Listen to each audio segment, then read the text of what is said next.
Do you want to be a part of the Coco community? Sure, we all do. So join this free weekly live talk show to find out how easy it is to watch at home and learn about your color computer. At the CoCoNation, more than 9 million men and women have participated in the community without setting foot outside their homes. And now at home in your spare time, you can see what's happening, or even join the discussion.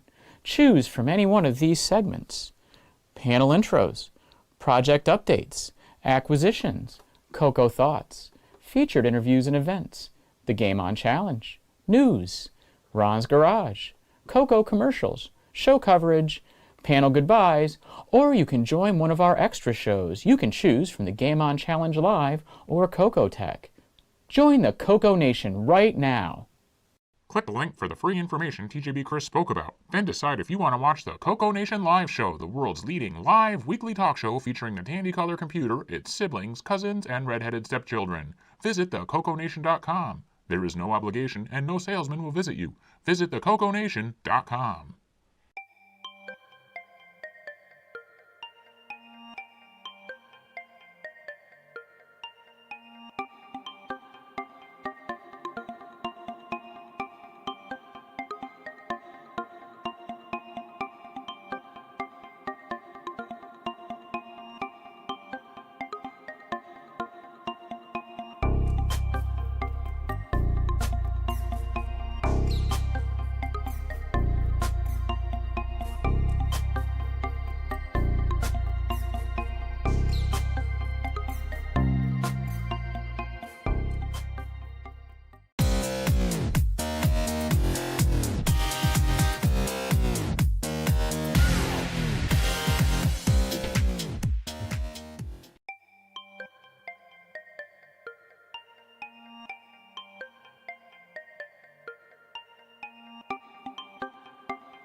The CoCoNation show is an unscripted, live, and interactive broadcast. Anything can and will happen. The views and opinions expressed by members of the panel and the live audience are their own, and not necessarily those of the CoCoNation show, its sponsors, affiliates, or subsidiaries. Open minds are encouraged, and a sense of humor is recommended. Thank you for being a part of the CoCoNation.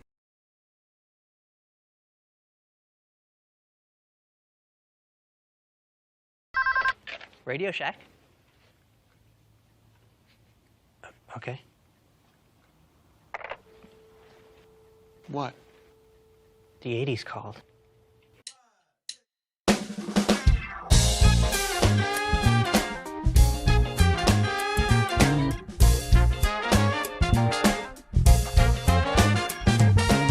Welcome to the CoCoNation, the world's first live and interactive talk show featuring the Tandy color computer and its hardware cousins.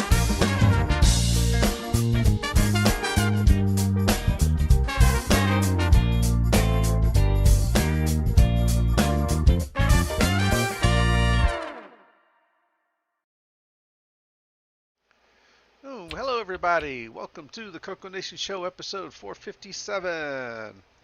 We made it through another week. Hey, I also have something to mention, too. What's that? Well, it's our anniversary in a way, because the very first Coco Talk was March 19th of 2017. And by my count, we're starting a new year. How many? 457 episodes ago. I think this is 9, isn't it? Let's see, let me count The here. end of a ninth year? I think the so, beginning? yeah. I think it's the beginning. So 2018 would be 1 year. 19, 20, 21, 22, 23, 24, 25, 26. So I'm going with yes, 10, the beginning of the 10th. yeah, it's the beginning of the 10th year. We've got 9 years in between CoCoNation and Coco Talk. But I'm always off by 1, so. Aren't we all? Well, yeah, the right logic. anyway, hey, starting the 10th season. Wow. I'm not. Wow. You sure didn't start at 0? No, we didn't start. That's Henry's problem. He's always off by 1. We started with the 0th season? It's because I have a -0 and a +0. Oh, which one has more weight? Let's see. Okay, All right, introduce the panel. Yes, on the panel today, we start with Kevin Holloway.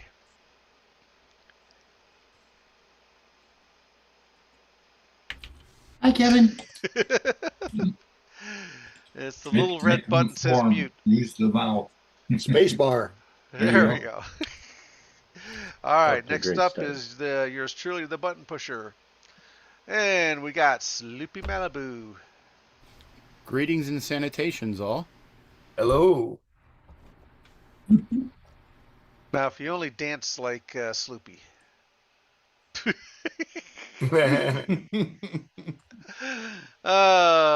Next over, my screen rearranged on me. I think we lost somebody. There he is.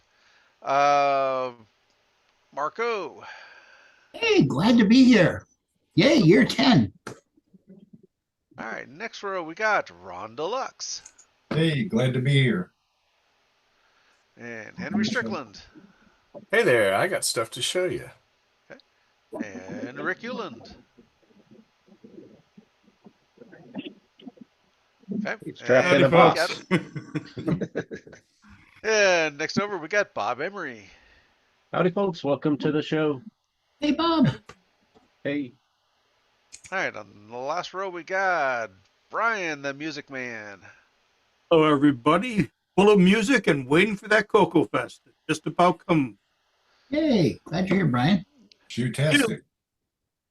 So I think we're gonna have to leave Wednesday to get through the TSA. Last but not least, we got Wingnut. What's on the grill today? He must be out turning it over. All right, in the chat, we start off with Wayne Campbell, Brian Blake, Kevin Holloway, J.E. Jones, Michael Zwiffle, Marco, Yeah. Richard Gore, Exile in Paradise, Mikey N6IL wants to throw RAM at us. Peter Willard, David Croker, Bill Lathing, Tom Eric Gunderson, Jim Rye, Joe Lovacoco. Otherwise known as Joel. Jim Rye. Okay, we're caught up.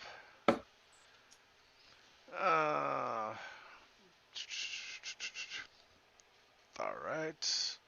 Where am I going next? All right, turn that off. I think it's project and acquisition time. Yep. All right, let's start off with Henry. All right, get merges and acquisitions. So, I'm going to do 3 things today. And first off, we'll be talking about the Centipede. You can see this plugs into your Coco on the edge connector, and it's got this 60-legged thing that I call the Centipede down it, and that is a wildcard I/O device. It can do whatever you put in the firmware of the Raspberry Pi Pico chip. So that's a defective one? This is a defective one, actually. Yes, that is what the X, and it turns out it just happened to be number 404. 404. Not Yeah, I figured 404 was because it wasn't found. Yeah. So let me back up and give a little bit of history. A year ago at CoCoFEST, we had the Copico Bonobo boards.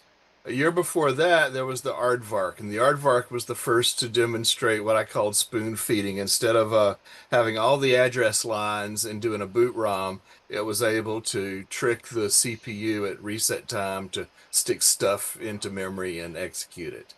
That was the Aardvark. The Bonobo is the card we had last year that I had Nikot OS, the gaming operating system I was attempting to write, and I will attempt again, running on it. And that was using the RP2040, is that the right number? Which was the one in the original Pi Pico. But it has less than 30 GPIO lines.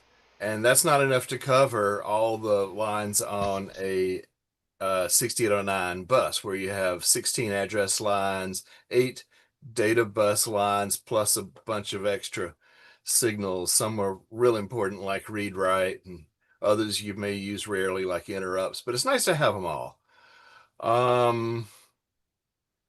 Then I found this design on GitHub, and that's using the new RP2350. And since it's on GitHub and free to use, I made 5 of these little cards just to see if they would work. And they did. And they overclock from 150 megahertz on up to about 270 megahertz. I was able to get this to run.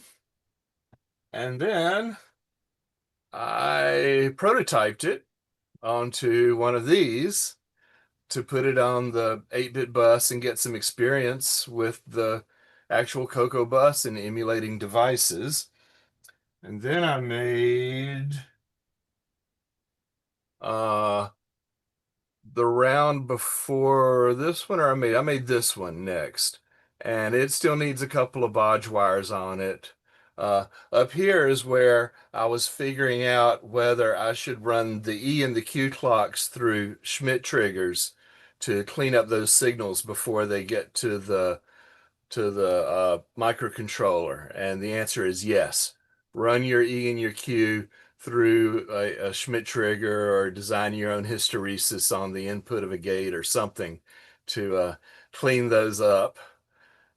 And then this other bodge is to get CTS and SCS, because I had underestimated how much I need those for my initial experiments here. Okay, so the next card. So you're seeing Coco's got dirty signals? I'm sorry, CTS and SCS. Or serial control. Card selects, I mean, is what. Oh, card select. Oh, okay. Yeah, not clear to send, but the card select for ROM, and the secondary card select for disk. Yeah, those were those 2 lines. All right. So I've fixed those bodges on the current one. And also notice this female header connector that is on here. IEC. Yeah. First, let me tell these. This has got power in case you just need to put your oscilloscope probe on it, or power something up from. That's basically power. You can even inject external 5 volts on there if you do it right. This one, when I added the CTS and the SCS, I had to eject 2 other signals from the island. So I took off sound and reset. But there's a dozen extra GPIOs that I'm not using. So on here, you can jumper your sound and your reset back to GPIO lines if you want those to be available and you're not using the spares. Now all the spares come out on here. And that's designed so that you can plug in a hat. Like here, I have made a hat. So these are unpopulated boards, and you see how it's divided into grids, 25 cells with the white lines. So I call it a bingo card. And in fact, each of the little cells has got a bingo board in it as well. But by putting a mail header on there, I can pop this into, let's see, have to get it right. I don't know. We'd prefer to see the magic smoke. Yeah. And you will get magic smoke if you get it wrong. And I think I got it wrong. Yeah, I think it has to go. I think it's supposed to go. No, that seems right. Yeah, that's right. Yeah. Well, you were off a road then. Now I'm off by one. I told you I'm always off by one. My mom calls that a fence post error when you're off by one. It is. She was a programmer at IBM in the late 50s. And if you need 100 meters of fence and you put a fence post to every meter section, 51 of those posts. Yeah. So that's what's wrong with you. Your mom was a programmer too. That's right. So anyway, just as a demo, I put one of these $3 little displays on here. Yep. And that has power and ground and clock and data. So that's an I2C bus. And I have wire wrapped the pins off of the display to the correct pins on my little header. And I didn't have to populate all 20 pins on that connection. I just did the top 8. And I'll show you what else is on. Oh wait, do you have those hat boards available too? As well as the main. Yeah. Okay. So I've got a whole bunch of these hat boards I can give out at CoCoFEST. And how many of these that are working I'm going to have, I don't know yet. Because I've ordered the next round. So the sad story on these, and maybe why this is a 404, is because I tried reworking a little bit of this design so that it would use bigger holes and not cost as much to make. And the first 4 of them, 3 of them won't overclock above 150 megahertz. And I really like it to go 250 for what I'm doing. And the 4th one didn't work at all. So I've ordered another round in which I've reverted just this middle part back to the previous without trying to fiddle with things. And so I hope that the next round is working better. And I'm going to show you unfortunately, it may not be something you'll be able to optimize. You're probably going to have to leave it. Say it again, Mark. Oh, it's probably something you won't be able to optimize. You're probably going to have to leave that pretty compact and stuff. Yeah, it already is optimized. Yeah. And by the way, this is now a 4-layer board because of that. But because I didn't have the time to like design all the extra peripherals, it'd be nice to have a VGA connector so you can do video, a couple of RCA jacks so that you can do audio, SD card or micro card so that you can plug in an SD. What else goes on here? Serial in and out through a DB9. So I went with having a hat instead. So if there's no more questions on this, that's the first part of my presentations.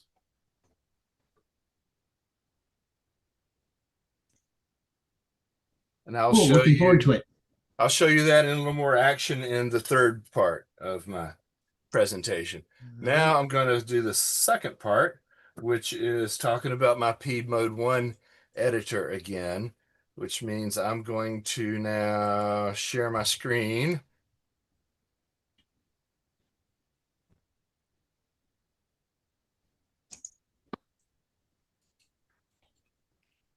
Okay, we see my screen now, right?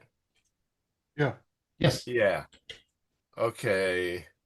But this is, here we go. And fill my screen with that. So this is me It's standing you. in front of a quick trip. I think it's a Daresville, Georgia at exit somewhere around exit 100 on I-75 north of Atlanta. I forget the number now, 137 maybe. Doesn't matter. I'm gonna import another image, which is a little simpler one. Where's Snoopy? Here he is. I rather like that.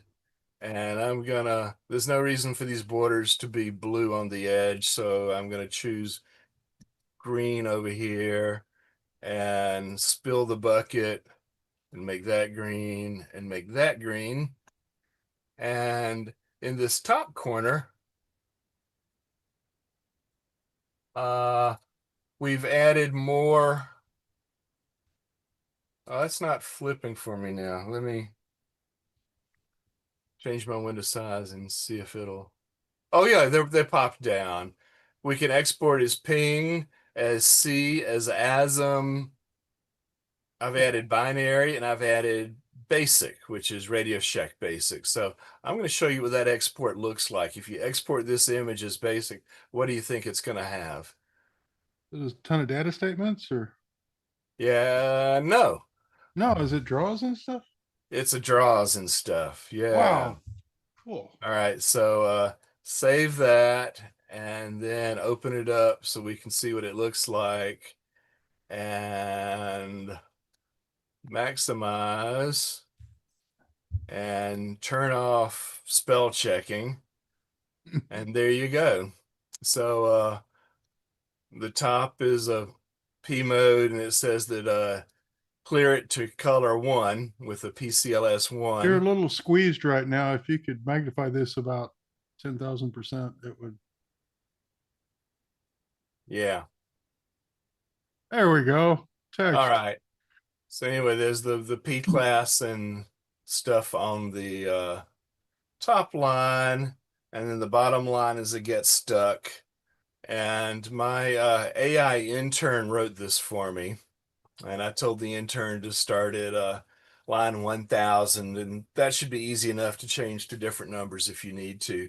Right. But that actually does draw, and I'm not going to finish the demo because I don't have a machine set up right now to execute it on, but you can try that yourself. I posted this into what channel? Programming, pound programming. On the color computer Discord? On the Color Computer Discord. Because Okay. people were talking about how to get these various exports into BASIC, and so I added BASIC. This is also a nice P Mode 1 demo. By doing the bird yellow and everything else, that's kind of how to do things correctly in P Mode 1. Right, right. Very recognizable with not too many pixels. Now, if I had done a more complex image, like here I am at a Korean coffee shop and I export that as basic, save. Artwork by Rachel Koslinski, by the way, our friend Rachel. Yeah, it's much longer. Well, not much longer. It's maybe 50% longer. So that might be viable. I think that's a tighter compression than data statements. But we can, if someone wants to do analysis and make suggestions, we can go back to my AI intern and ask him to redraw it. So finally, all right, any more questions on this. I have published. I know on the artwork channel, and I think on the programming or on the basic channel. It was one of those the URL for this P mode editor, which runs entirely in your browser and does not do any callbacks that I know of to the internet for what you're doing. All right, now I'll show you in a minute, but while I'm screen sharing, I'll just show you the screen. I have a color computer 2. It has only 16 megs of RAM, gigs of RAM. How many Ks of RAM? Smaller. Smaller. It has only 16 bytes of RAM in it. And I have plugged in one of the cards, like I was showing you earlier, one of the new Centipede cards, and I'm going to use it. And so it's turned off right now, but on this shell over here on the right, here's my command to be at the PC end of the USB connector. I didn't point out the USB connector earlier. I should have done that when I was holding it up. That goes to your PC, and from there you can get disk and network and do other things. So I'm going to run my T-console program, which is written in Go. I'm mounting a disk as a floppy, as a double density floppy named Saturday. We're going to have a level 1 personality in my console program, which is going to help me understand OS 9 system calls that are going on. Some verbosity is off, the Centipede mode is on, and we have access to all the listings I've ever collected from compiling OS 9 kernels modules in the Borges Infinite Library in that directory. So I'm going to run this on the PC. Now I'm going to reach over here and reset the card. And now I'm going to turn on. At this point, since I'm running the console, I'm going to refresh that window on the left, the web browser. And it shows that as far as the console command knows, all the RAM is zeros right now because I haven't turned on the Coco 2. And it's trying to display what it thinks the Coco would be displaying if it were on. So now I turn on the Coco. And you see in the web browser where I'm connecting to localhost :8080, that's connecting to this console program that I'm running over here on the right and showing in a nice display what it thinks is on the screen right now. And except for the colors being black and white instead of green and black, it's correct. Thanks to Sixty, if you're out there at the moment, I did get the font from you, so I think I have got the font correct. Well, now I'm going to type on the Coco DOS enter.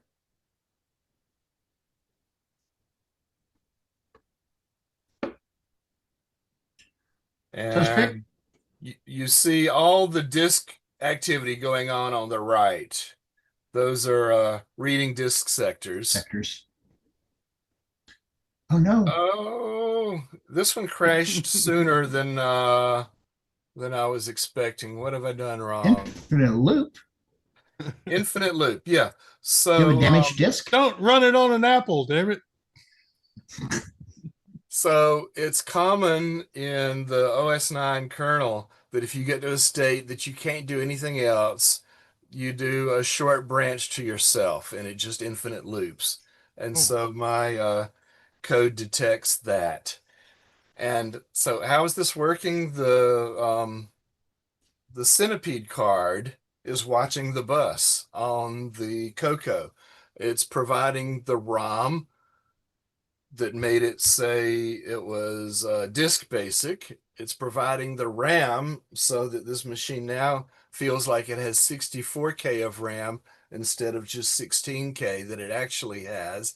It's providing the disk, and it's providing a debugger so that I have a file named log that remember up here it said send standard error into log. So if we look at log, eventually we'll be able to see it executing instructions along with the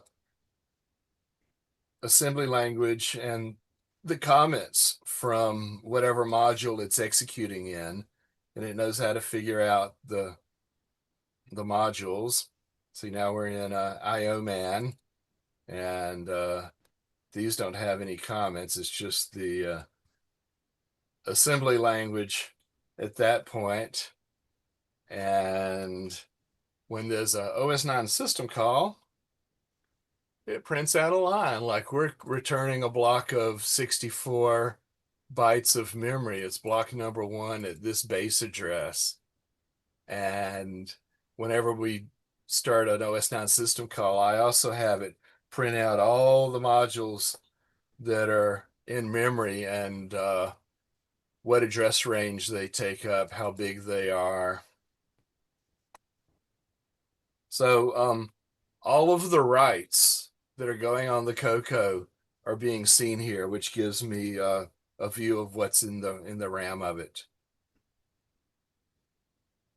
And then at the end, when we crash, we print out this dump of memory so I can see the postmortem. And if I grep just for OS9 out of that log, you can see the system calls like we got this far. What's going on is, let's see, term is working, except right then it didn't. I'm going to try this one more time. Let's second time's a charm. Because I want this to show you that it actually booted OS9 before it got stuck. And reload the web browser, type on the CoCo. I'm typing actually on the CoCo, DOS.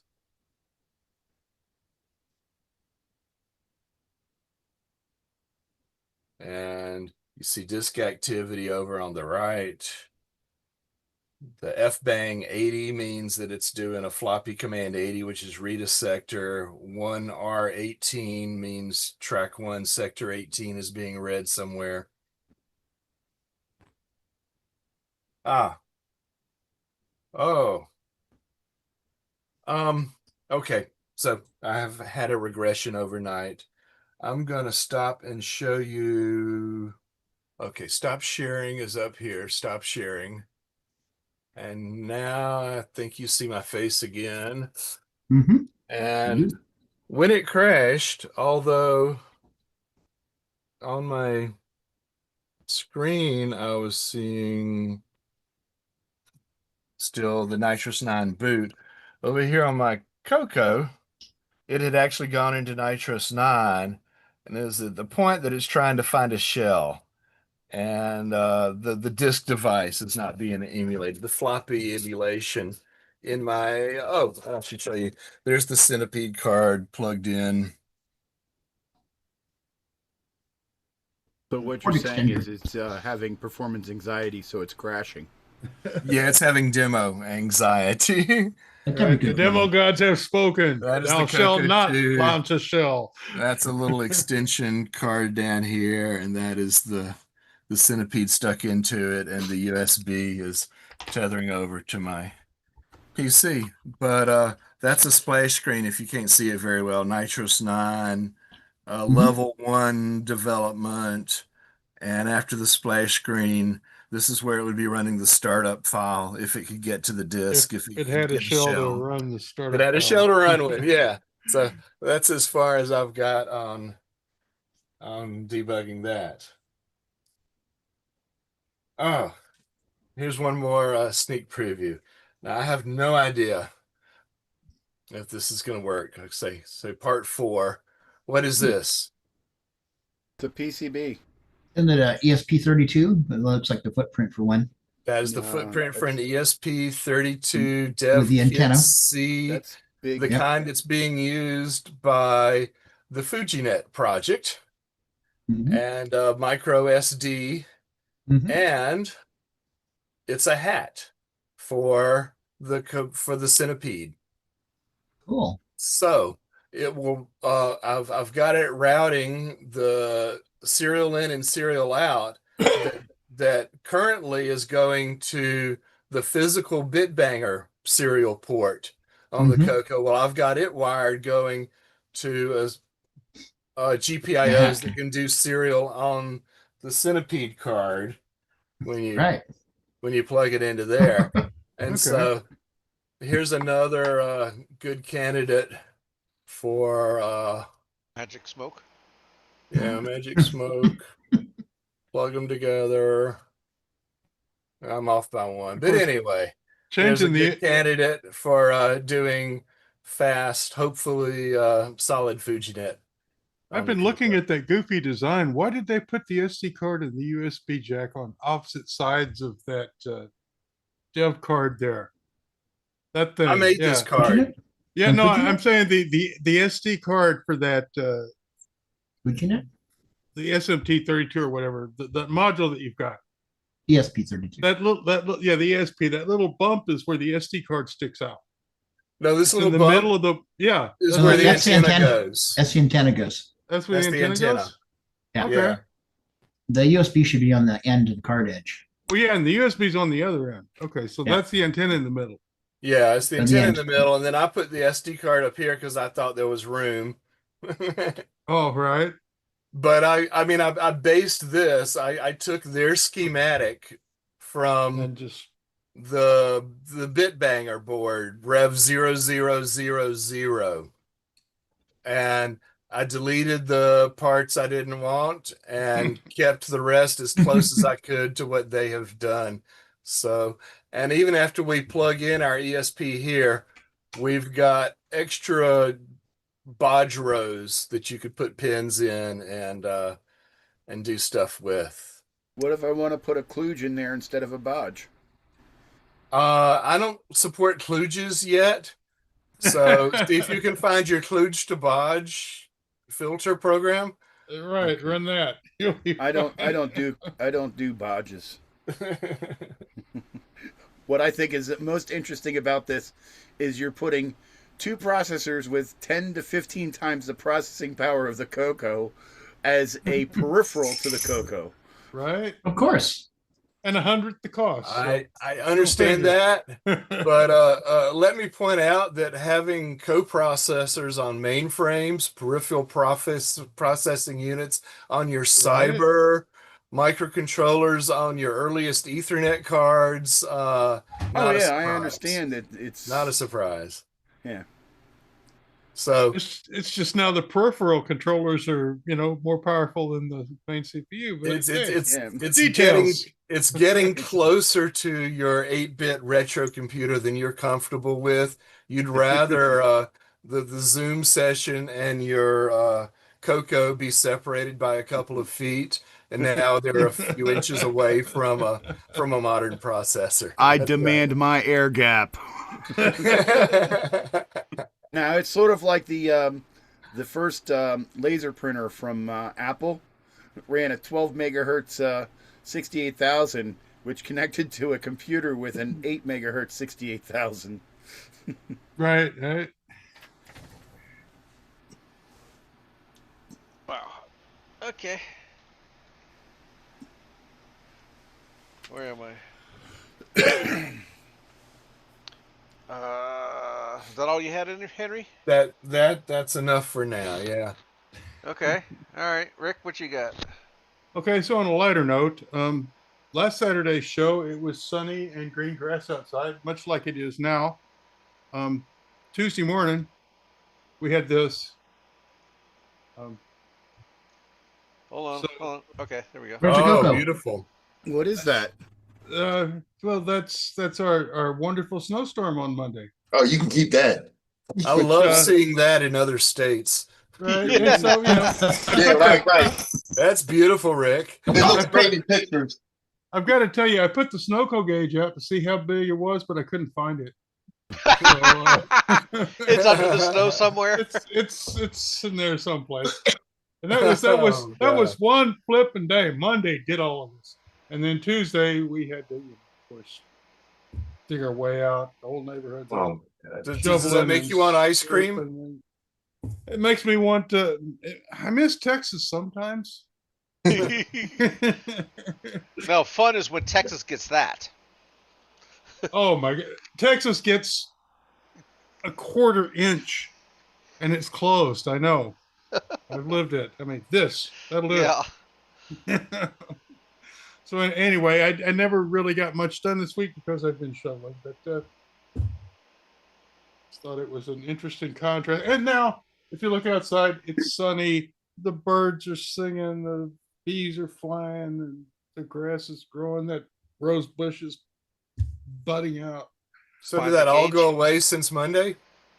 Oh, yeah, it's all gone now. Whoa. The sun came out, the heat came back, and everything flooded. So now there's mud everywhere instead of snow. So, yeah. Wow. You Yankees. Right. Well, I admire you. Somebody's got to do it, I guess. Living the dream. Okay. Was that your presentation? Yeah, I just never got anything done this week. I just wanted to show the swing of the why you didn't get anything done this week. Welcome to the Midwest. Yeah, exactly. And the CoCoFEST is coming. I'm going, I should be soldering, not blow snowing. Okay. Well, that is, let's see where we're at. That's it for the project updates. Unless anyone else has anything. Just winding cores. Okay. Yummy. So, Mark, did you want to post those pictures, or how do you want to do that? I'll let my sidekick Rick do that. There's the link for him. Who, me? Where? What in link? The chat. Zoom chat. There's some pictures from the Indy show. Yeah. Yeah, in the chat for Zoom. Maximize yourself and be that. Yep. And be that. Okay. I'm restructured. Oh, period correct. Mm-hmm.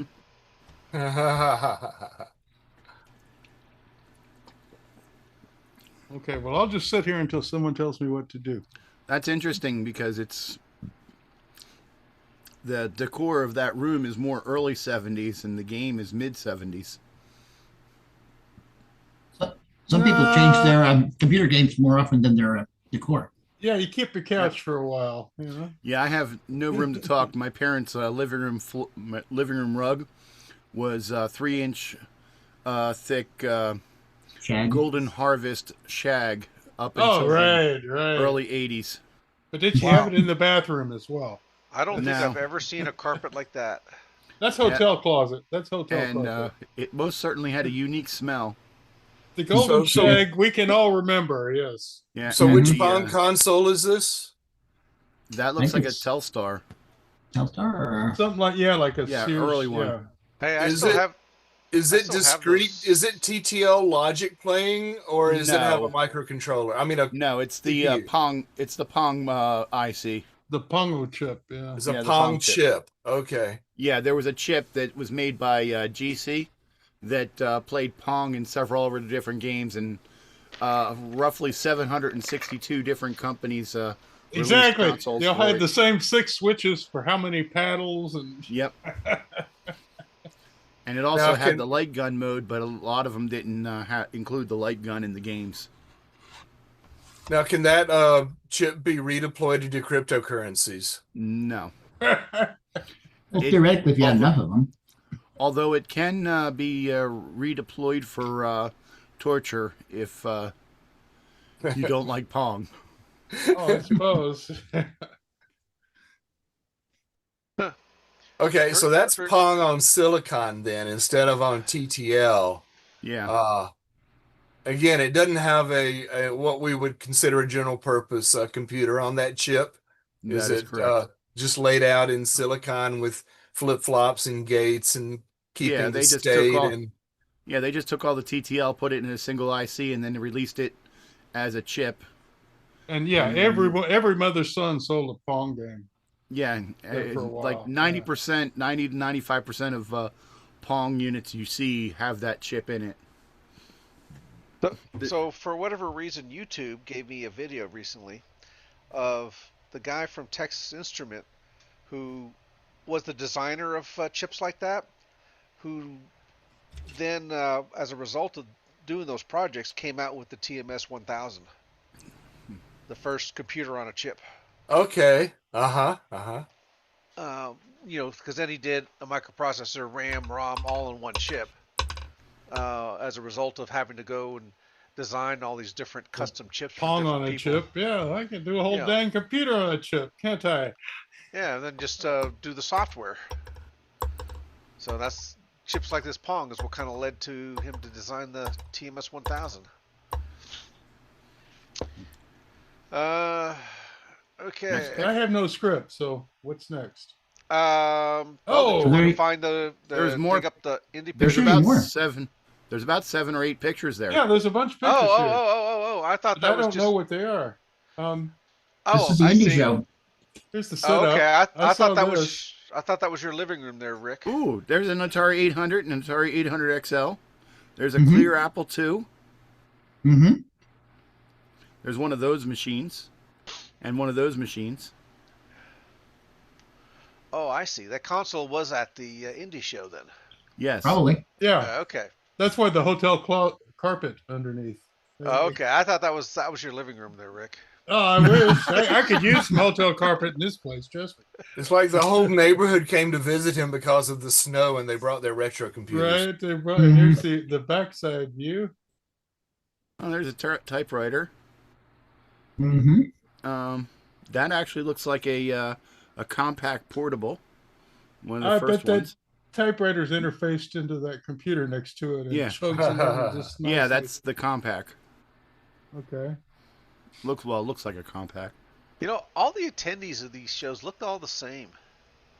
Yeah, No. old people. Weird. Yes, right? They all look familiar. Beards and don't they? ponytails. Hey, Oh, see, there's a this Commodore could be 1571 disk drive. and beards and ponytails, and that could be the Dino Wars sign over there. It's not. But it could All right. be. For bonus points, who is the person in the front center of that picture? Or do you want a hint?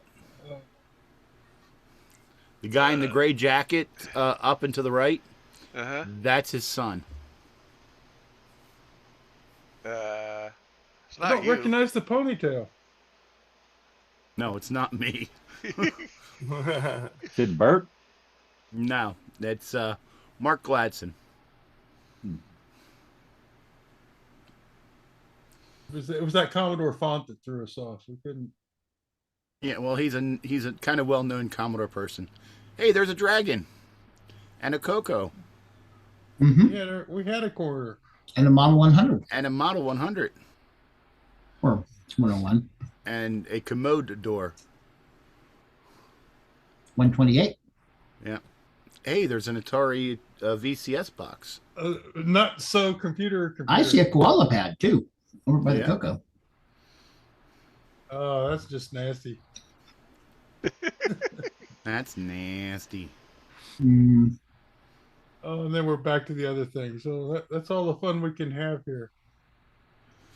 I'd like to know why they have the Amiga Boing Ball on the Dragon. show it can be done. Yeah, why not? Okay, well, this was the early show. Hey, they solved the too much air in one spot problem, I see. They have a vent every 3 feet. Well, anyway, that's all we have for the Oh, so this is the Indy Classic, and where was it being held? Indianapolis. Indianapolis. Okay. Here's the hangout. Yeah, I think the description for the pictures has the venue. Let's see. Shrimp. Do they have a live feed from there? Oh, no. It's gone. No. Not that I know of. Right?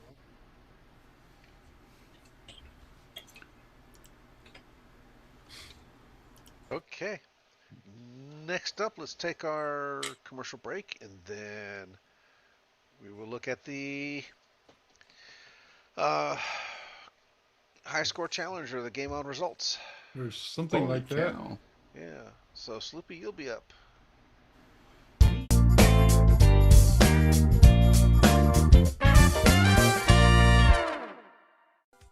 Hello, everyone. It's your good buddy, your good pal, Amigo Aaron, joined by that dastardly The Brent from ARG Presents. You're watching CoCoNation. I feel like that should have been longer. The CoCoNation Show would like to thank the following patrons: AC's 8-Bit Zone, Alex Gare, Alan Huffman, Barry Tompkinson, Boysen Tech, Brendan Donnie, Brian Walsh, Brian Weasler, Karen Askham, Coconut Bob, Daddy Burrito, David Ladd, Derek Smithson, Diego BF109, Don Barber, Eric Canales, Frederick Segard, Glenn Hewlett, Graham Wabke, Grant Leedy, Henry Gernhardt, Henry Strickland, Jason Warrens, Jeffrey Drywater, Jim Mullis, Justin Larson, Ken Reichard, Kevin Holloway, Mark Castellan, Michael Hill, Patrick Euland, Paul Fiscarelli, Paul Shoemaker, R. Allen Murphy, Richard Gore, Richard Harding, Rob Inman, Rocky Hill, Steve Batson, Terry Trapp, TJBChris, Tom C., Tom Gunderson, Tom S., William Athing. Thank you so much, patrons. If you would like to support the CoCoNation show, sign up at patreon.thecoconation.com. Hi, this is Mikey N6IL, and you're watching the CoCoNation, the nation's first live and interactive talk show featuring the Tandy Color Computer and its hardware cousins.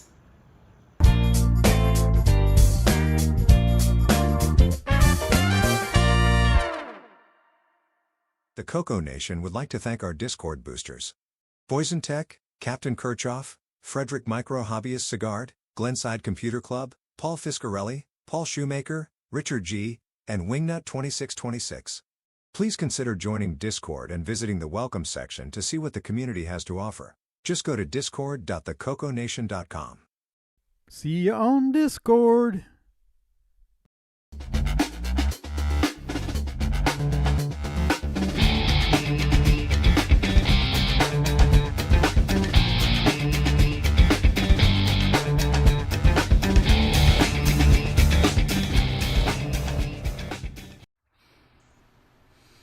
Okay, Sloopy, take it away.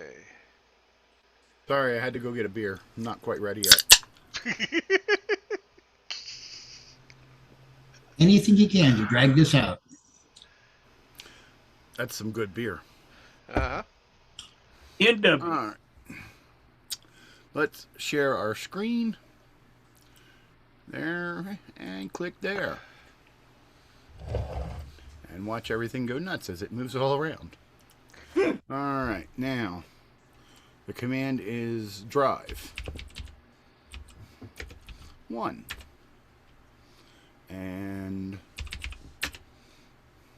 derp, then load game on 307. Can you believe it? We're already at 307. That many. And run. We played.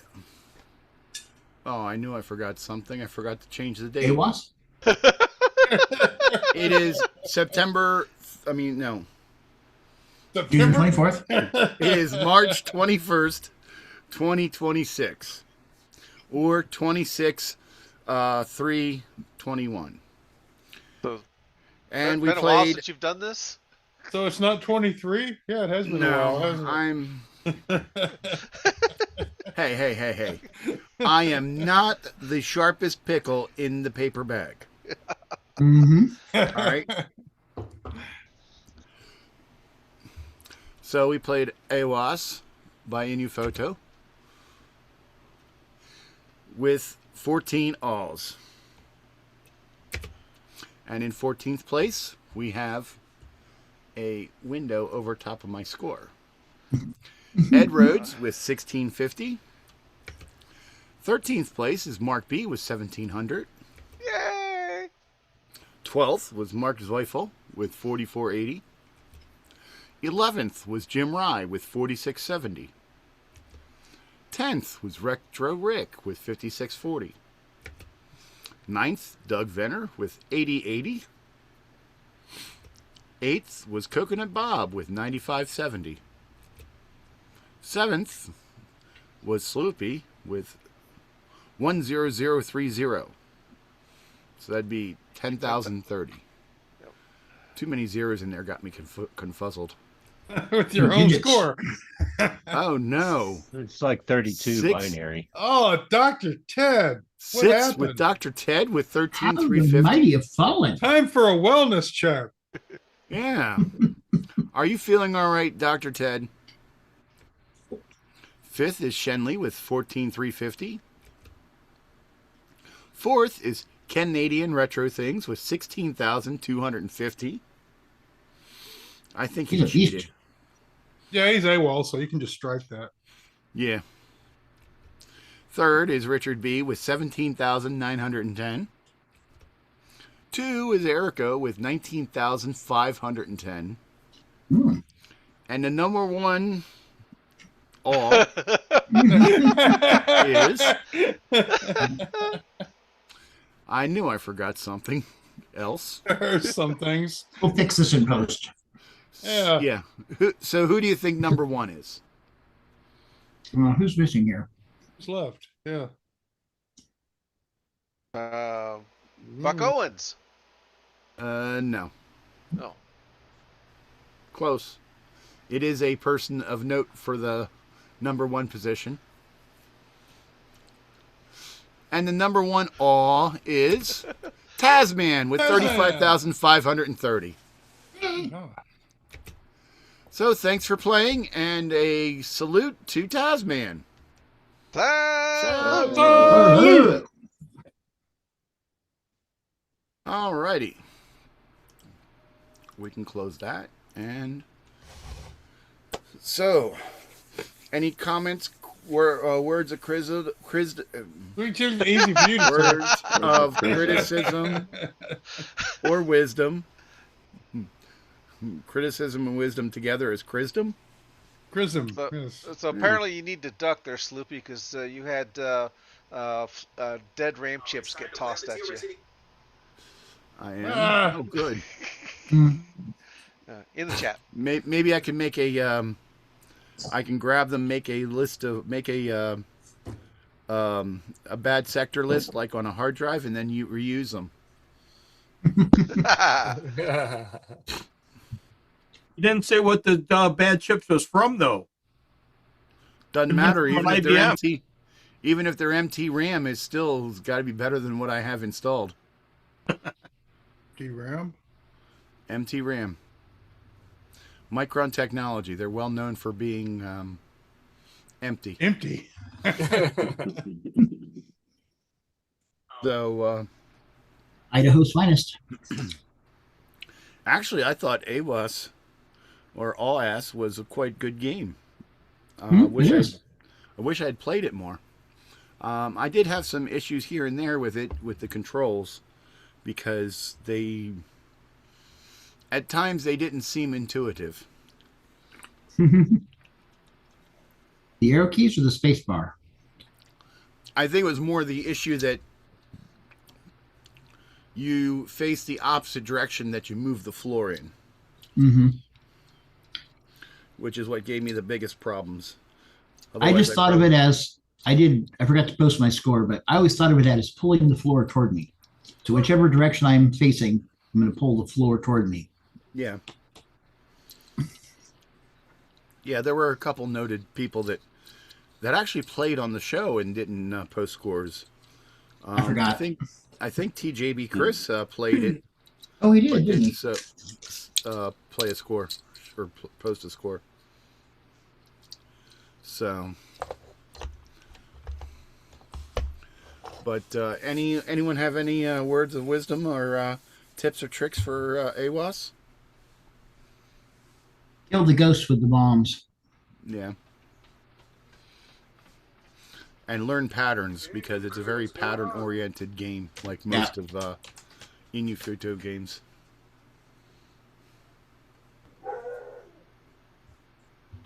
Pokey has some opinions on the game. He played it on the Atari, if you didn't know. For those that don't know, my dog Pokey is named after the sound keyboard and serial chip in the Atari 8-bit computers.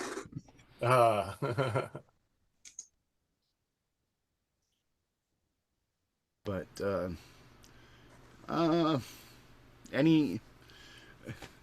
anyone else? I mean,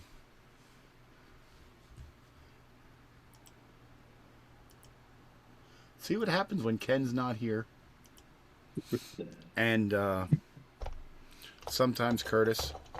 There's only like what? Me, Mark B, and that's it that we're playing the game. Maybe Wignut. I mean, we're not sure, because he was like, his screen was like kind of empty.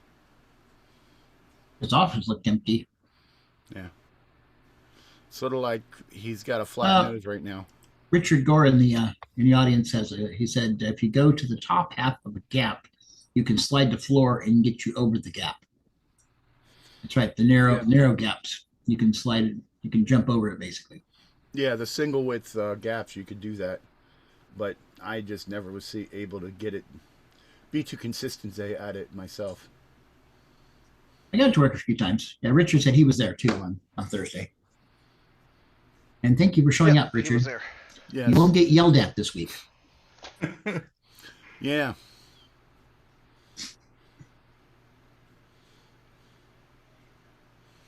Unlike the other people, like Rick Euland and Ron Delvaux. And I was Henry shoveling. Strickland and in the dark, right? Right. Snow was 3 days. Don't shovel your carp on me. I don't want to hear these excuses.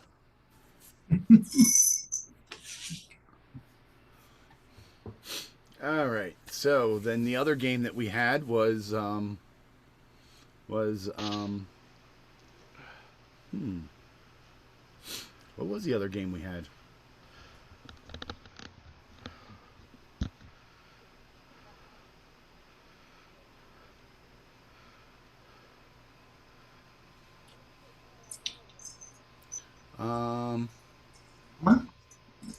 Bubbles, something bubbles. Oh yeah, Bubble Buster, I think it was. Bubble Buster. Yeah, there we go. Yeah. Good Lord, my brain stopped to think and forgot to start again. I have not played this yet, so what does everyone else think of it? I haven't played it yet either.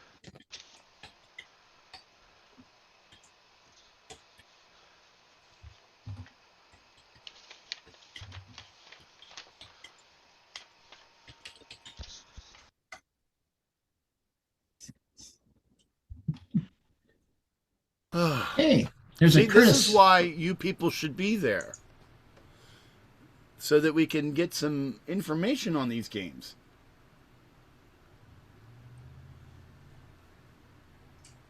Was anybody in the audience that was there played on Thursday or otherwise?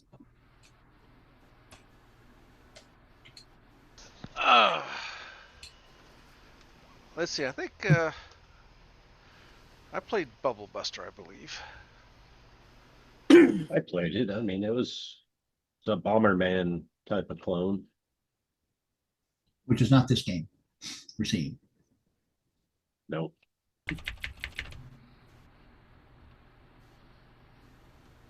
Where's my Discord?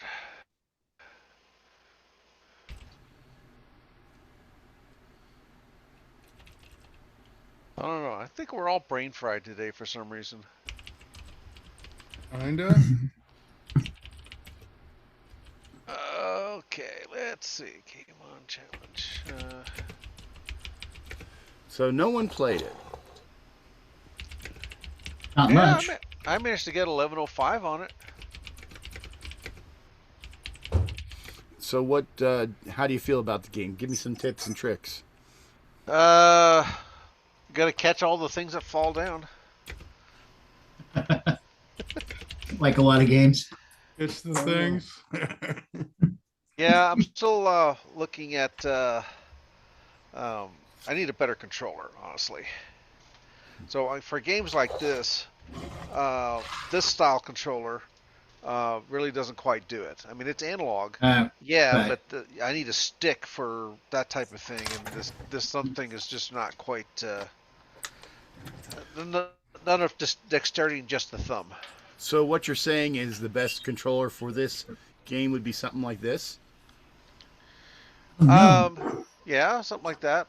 I even tried it with the mouse, and a mouse as a joystick, and it was so-so. I wanted to try it with my trackball, but to say this week got so far away from me that I am finding when I try to put analog joystick in Amazon, I really get disappointing results. Yeah. I either have to build it from scratch myself with the parts it has, or it keeps giving me 4-way, 8-way. So, Do you have one of these? No, I don't. Tech Dungeon. Nice guy by the name of Mike Hill makes these. Is that for Coco or PC? No. This is For Coco. Okay, I'm looking for one for PCs for VCC. He does PC also. Okay. Tech Dungeon, you said.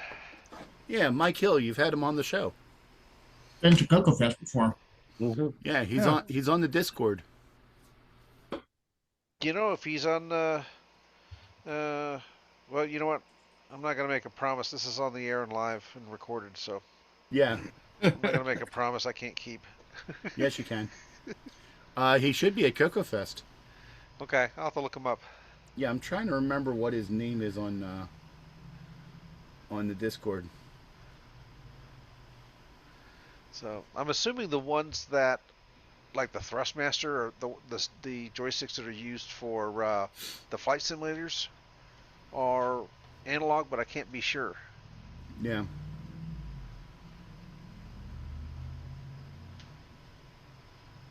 But yeah, this is analog, and I actually have this one, and I also have one for the Apple II. This is his digital one. Okay. This is also for the Coco, but he also makes them for other systems too.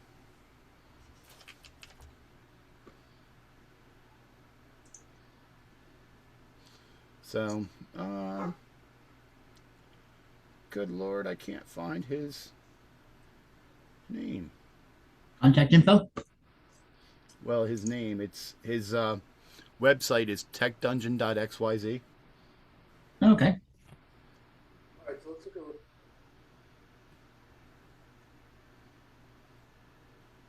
at okay, yeah. So, Oh, Curtis said looking through the analog chat here. joysticks. Curtis says analog joystick. That's for the Bubble Buster. Right. I know this PS2, PS3 controller is analog on that stick, but there's not enough throw, so it's really hard. It's hard to control with just your thumb, because the game is pretty sensitive. Right, your little D-pad analog things aren't going to do it. Yeah, I mean it is analog, but it's It's not thumb, enough but throw. it's not really.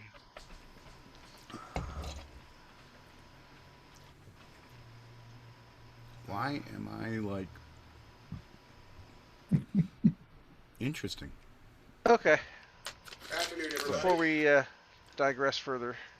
Well, I have no problems promoting Mike's business. I use his fine. products myself. As you can see, I got both the analog and digital for the Coco. I've got the Apple II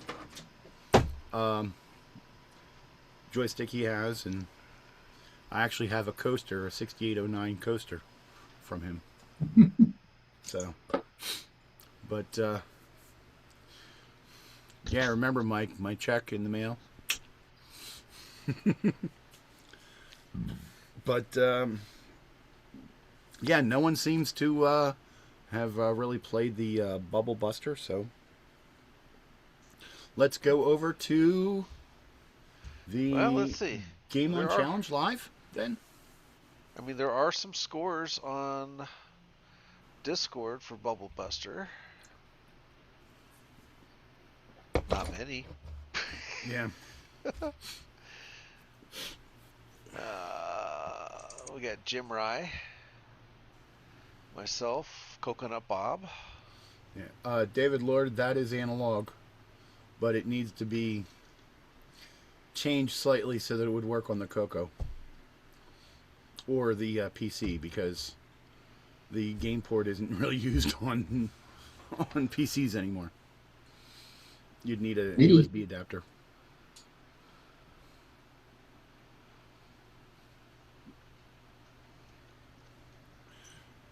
All right, let's see here. I guess Ken's not here, so I have to find... It's you, man. Stop whining, Sloopy. You're getting paid double this week. Yeah, right. Right, twice what you normally make. That's... Exactly. Nothing. Yeah. Oh, well, never mind.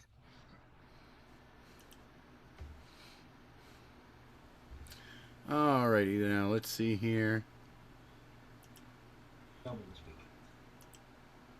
And CoCoNation.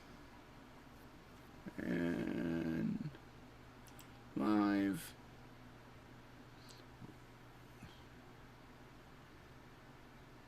Where is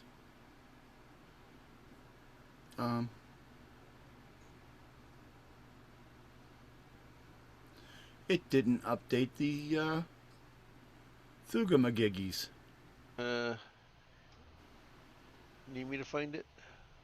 No, I found it. The problem is that it didn't update the description when I hit the update. So the titles are wrong? So it shows as a second CoCoNation show, episode 456. Cool. All right, where is We'll fix it in post. There's the share button. And I think that's it. Hopefully it's the right one. Yeah, it looks like it. And this was the show last Thursday. Like 2 days ago, I guess. We had 6 people playing. Most of them playing AWASS. Most of them were playing AWASS, with a couple of them playing Bubble Buster. That's why you're getting so lackadaisical response on Bubble Buster. Yeah. It seems like a pretty... It reminds me a bit of Kaboom. But evidently it's kind of finicky about where you hit the falling bubbles. We're on the platforms that you're catching them on. So... But yeah, AWASS seemed to be pretty popular. And here was, yeah, let's back up a little bit. There we go. Here's TJBChris playing Bubble Buster, which he seemed to be pretty good at. See, like that last one there, it's like he was hitting it back and forth, and it wouldn't register that he had caught it. Yeah, it seems that you need to hit it in the center of the flat spot for it to register.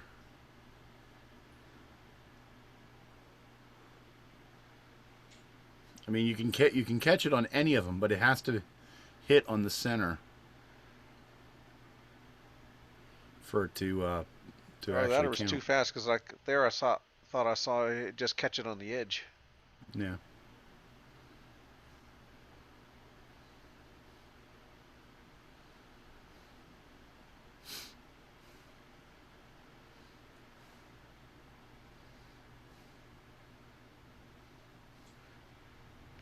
Wow.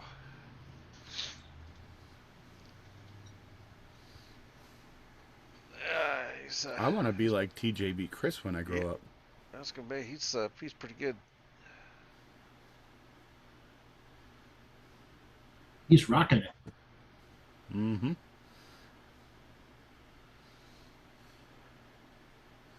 And he's not even here for us to hear his attaboys.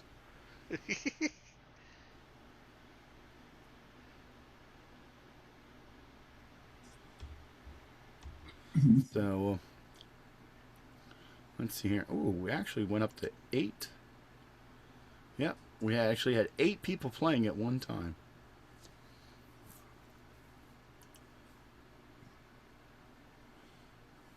Which is pretty good, but we could still use a couple more. I want to see all 12 spots of people playing the game. I mean, I'm not even going to be picky and say you have to be playing the game on challenge games. Any game on the Coco, and I'd be happy. Just show up. Yes. I've got to swap my lawnmower and my snowblower out next Thursday.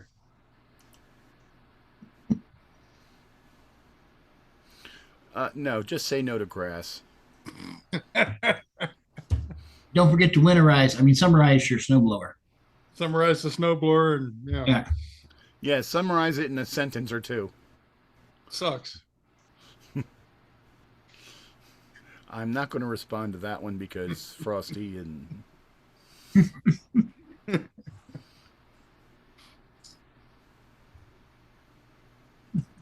So, all right. So that was the Game On Challenge Live. So Bubble Buster couldn't even give you a game over. It just freezes when you're done. Yeah. Oh, nice. Who was it that said what happened? It froze up. Yeah, I think I did. Was that you? Yeah, because it just stopped on me. It's like, okay. Guess we're done. So. Yeah, I guess we're over. And no one even gave us a thumbs up. Here, I will give it one, which is kind of self-serving, but... That's because they were expecting the CoCoNation show, and what they get? They get this thing, yeah. Yeah, and all the people... It's not even a poor substitute. And all the people that wanted the Game On Challenge couldn't find it. Right? Which is strange, though, because I think when I was setting up the show this morning, it still had that it actually had the Game On result, or Game On Challenge titles in it. All right. Now, is there anything else? Yeah, there's a bike going by out front. Yeah. All right, I think that's it for the Game On. Okay. All right. So, ready to start the Game On news. Yep, sounds good to me.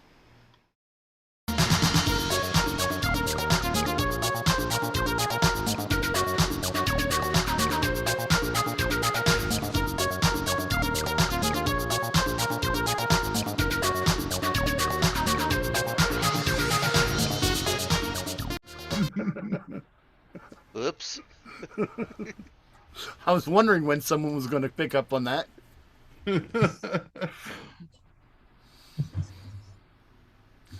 Darn, I could have gotten away with it if it wasn't for you pesky kids. The kids. Hey, right. we're still in Game On, so we're okay. All right. I almost got away with not choosing a new game, but Marco had to call me out. Somebody had to. Yeah. So. Thank you, Tom. I'm not the only one. This is just plain wrong. Tom, no, I didn't forget it. I was trying to avoid it. All right. So. Because Sloopy wanted to pick Neutroid, but he's been forbidden by majority vote. More than a majority vote. I think it was practically unanimous. I think there was maybe 3 dissenting votes out of 7,000. We've never had so many votes in a single game on since. So, Sloopy Malibu, tell us what the next game is. I guess I could do that. Let's see here. Let's share a screen. I mean, there's got to be so many other Inifudo games, right? I think so. All right. Fails. Now, I did not pick this game. Someone else picked it for me.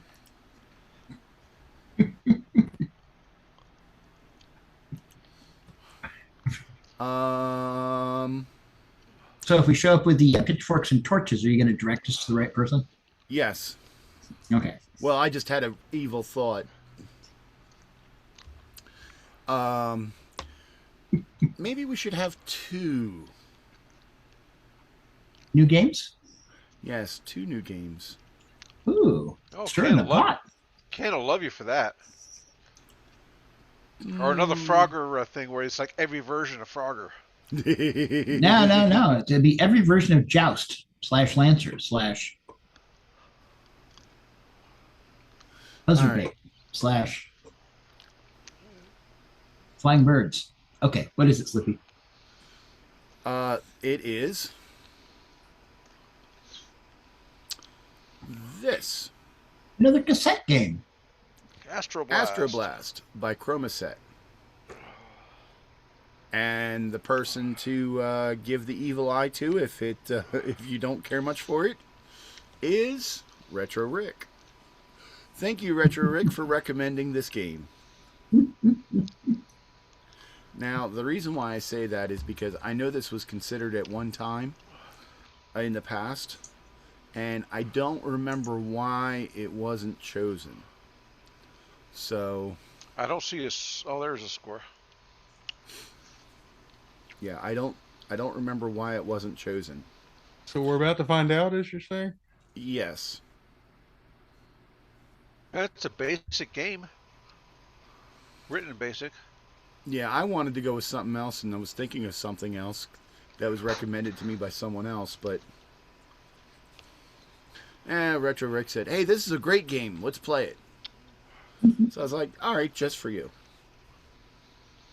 So for the next 2 weeks, Astro Blast, the Chromaset version. There are 2 versions. One is Chromaset, the other one is not Chromaset. Mark Data Products, maybe? I do believe so. Let me double check. So what's the difference, Sloopy? Yeah, the one's right game and one's not. Inquiring minds want to know. Oh, here, I will show you.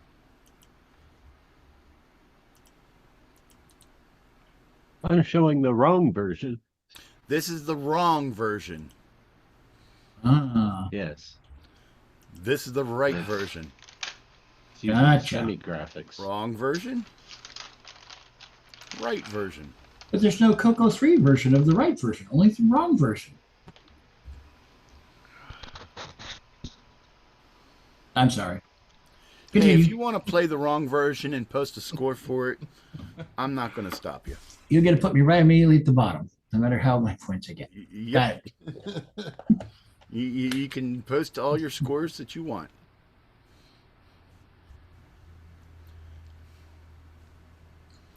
So, but yep, that is the game for the next 2 weeks. And if Ken doesn't like it, he can go complain to the Game Archive Council. Which, if he does that, we might consider questioning his sanity because then he'd be talking to himself, and then we can get him put away, and then I will be made the head of the Game on High Council, and you'll have to choose all the games from now on. Never mind. Yeah, we're not going to do that. I noticed somebody's playing Astro Blast, the wrong version. The wrong one. Well, that's the way people are around here. They just... Yeah. Contrary. Who knows? All right. Well, I'm going to say that's it for the until Ken kills me. Hey, Sloopy, if you want people to join us on Thursday, where and when? So,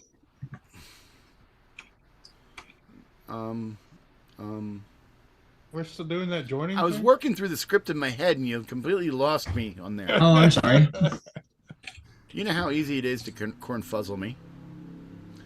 Okay, so that was the new game for the next 2 weeks, and in the next 2 weeks, we're going to be playing the Game on the Game on Challenge Live twice. Once on this Thursday at 8 p.m., 5 p.m. Pacific. And to join that, all you have to do is join the Coco Discord and go into the Game on voice channel. You don't even need to have a Coco. You can just play on an emulator and share that screen. You don't even need an emulator.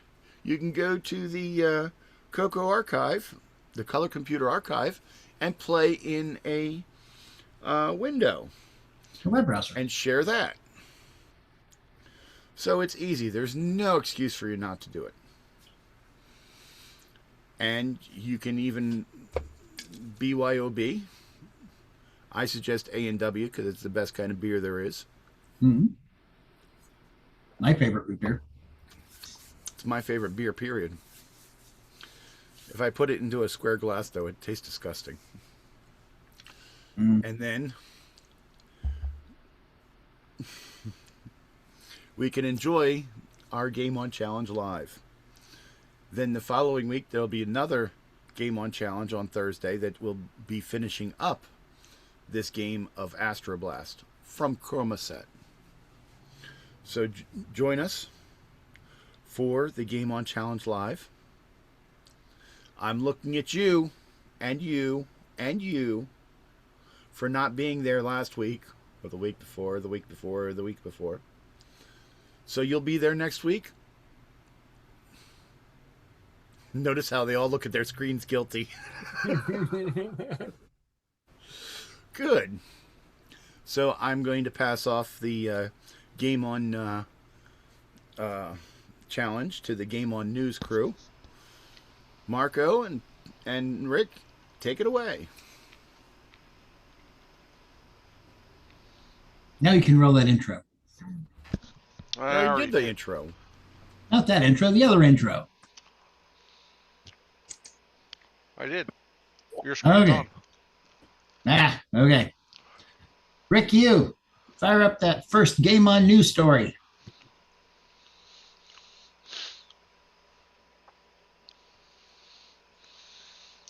Rick's going to have a hell of a time putting the index on this one.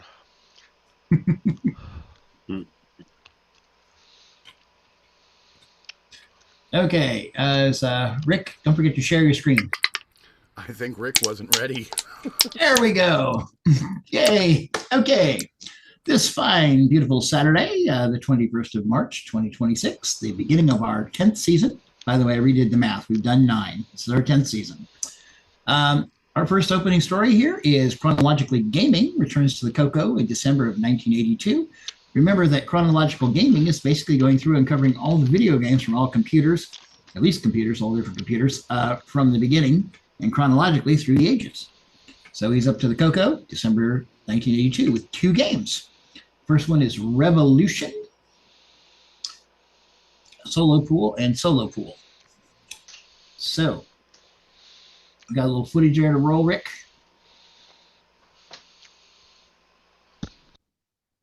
Scrubbing through, finding it. I don't recognize either one, Revolution or Solo Pool, but you know, I'm not a Coco guy. I'm only new to this, so.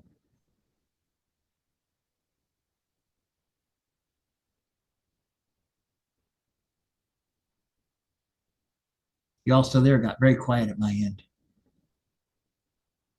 I'm not here. Okay, cool. Just wondering. Got deathly quiet. There's no indexes, Rick, to jump to? That one is Outhouse. Okay. Rick hasn't got to it yet. Exile says you scrubbed past it.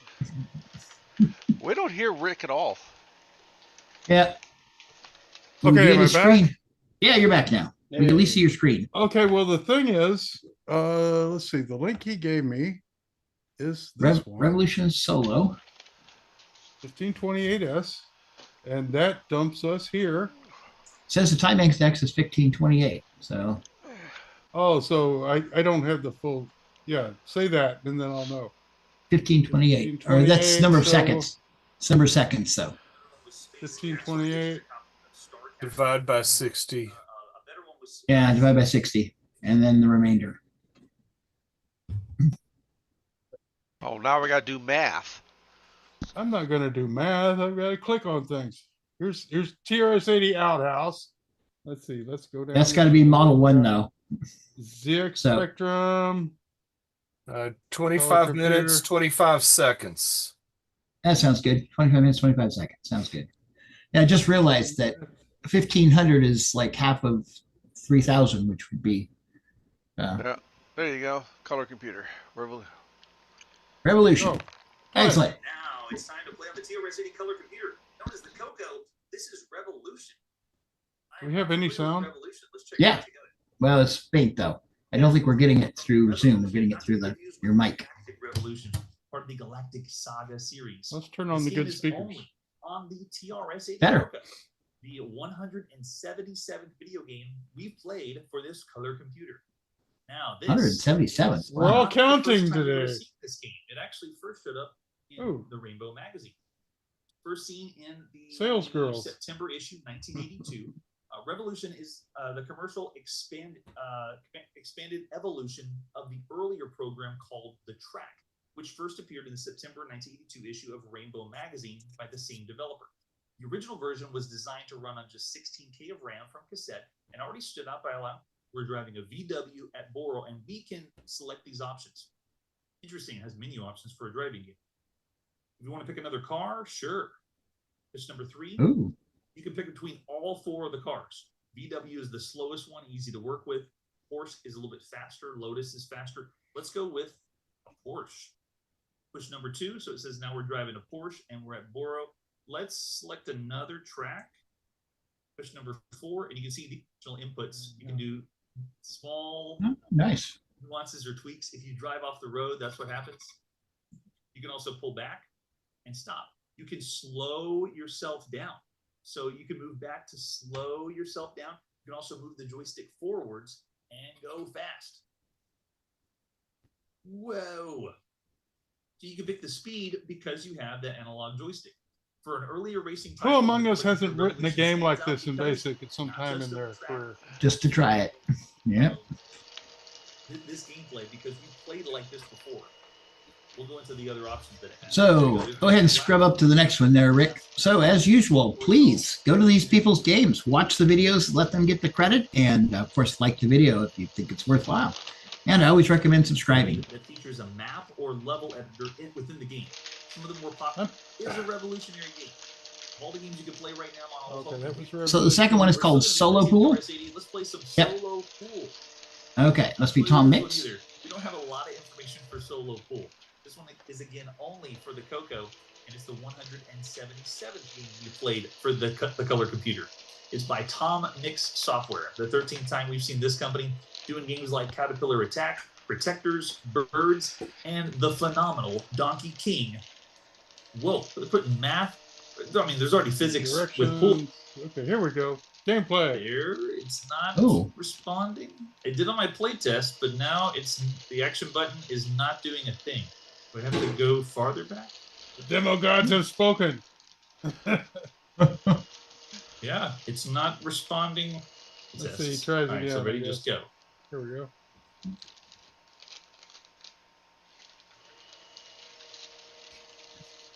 Huh. Go. Okay. Maybe we don't. Oh. Oh, something happened. That worked. G worked. I don't know why G worked. The action button on my joystick did not. Right. I'm going to use the analog keys and then the action button. Oh, there we go. Yeah, Marshall. That must have been the difficulty at the top. Appreciate the help, though.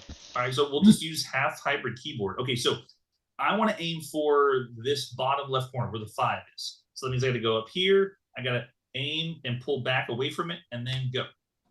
It was bumper pull for the Apple II.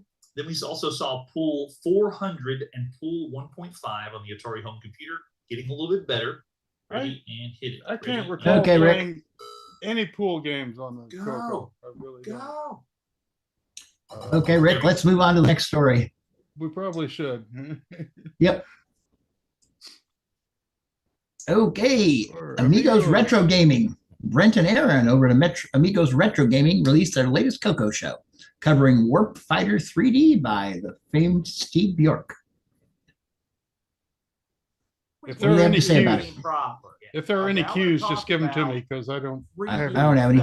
Okay. The 3D was Let's sort of see a big what they did. deal back in the day. It's always a big S.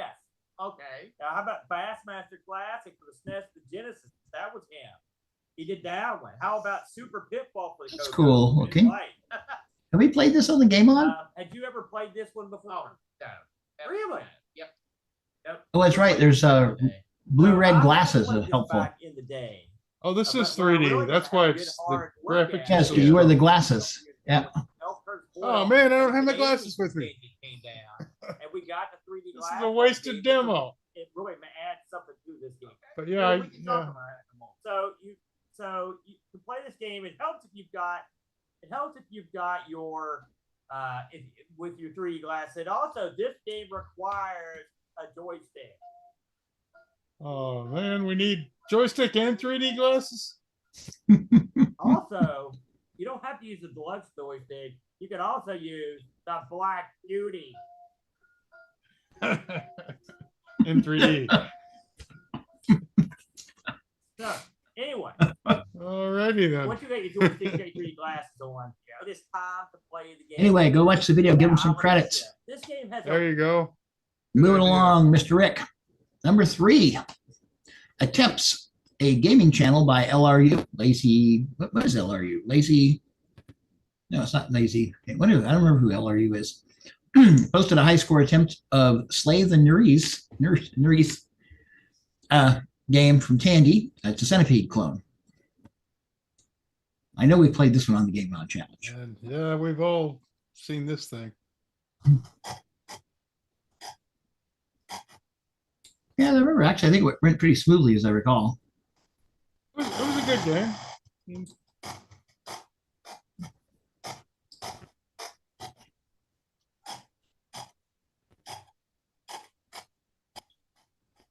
And you didn't get to move up that much, as I recall, but yeah, it was an acceptable centipedoid. Had a comfortable gameplay, as I recall. You could understand what you were doing. You know, it was one of them games you could, here, play this, and your buddy could play it. You didn't have to spend 15 minutes explaining it. Right. Or dying immediately. Right.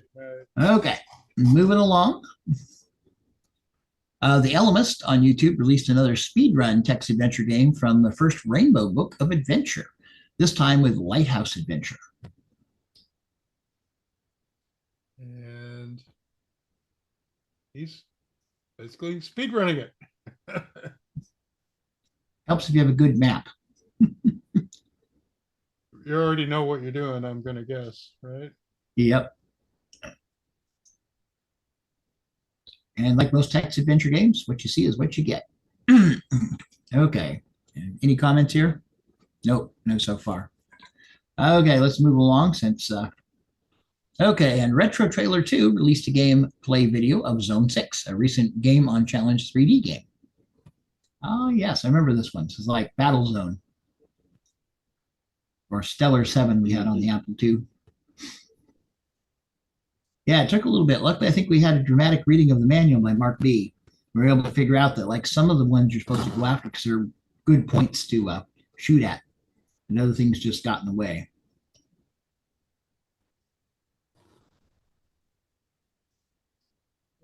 We're just getting shot at a lot here. I like the sound effect.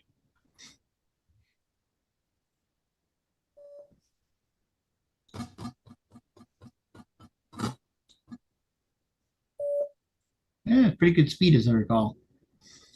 Okay, well, and one last story for this week for the Game On News. Jim Gary, the famed MC10 porter, has released an updated port of Darren Ottery's Dropship game. His original port was to port it to a 20K MC10 rather than requiring the MCX upgrade. This time he upgraded the keyboard polling and added a machine language inverse subroutine. Jim Gary, of course, is our famed MC10 guy. He has been known to port even 1 or 2 games during the length of a regular CoCoNation episode.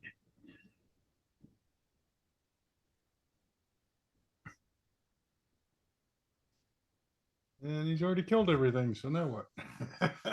Yeah, they'll regenerate.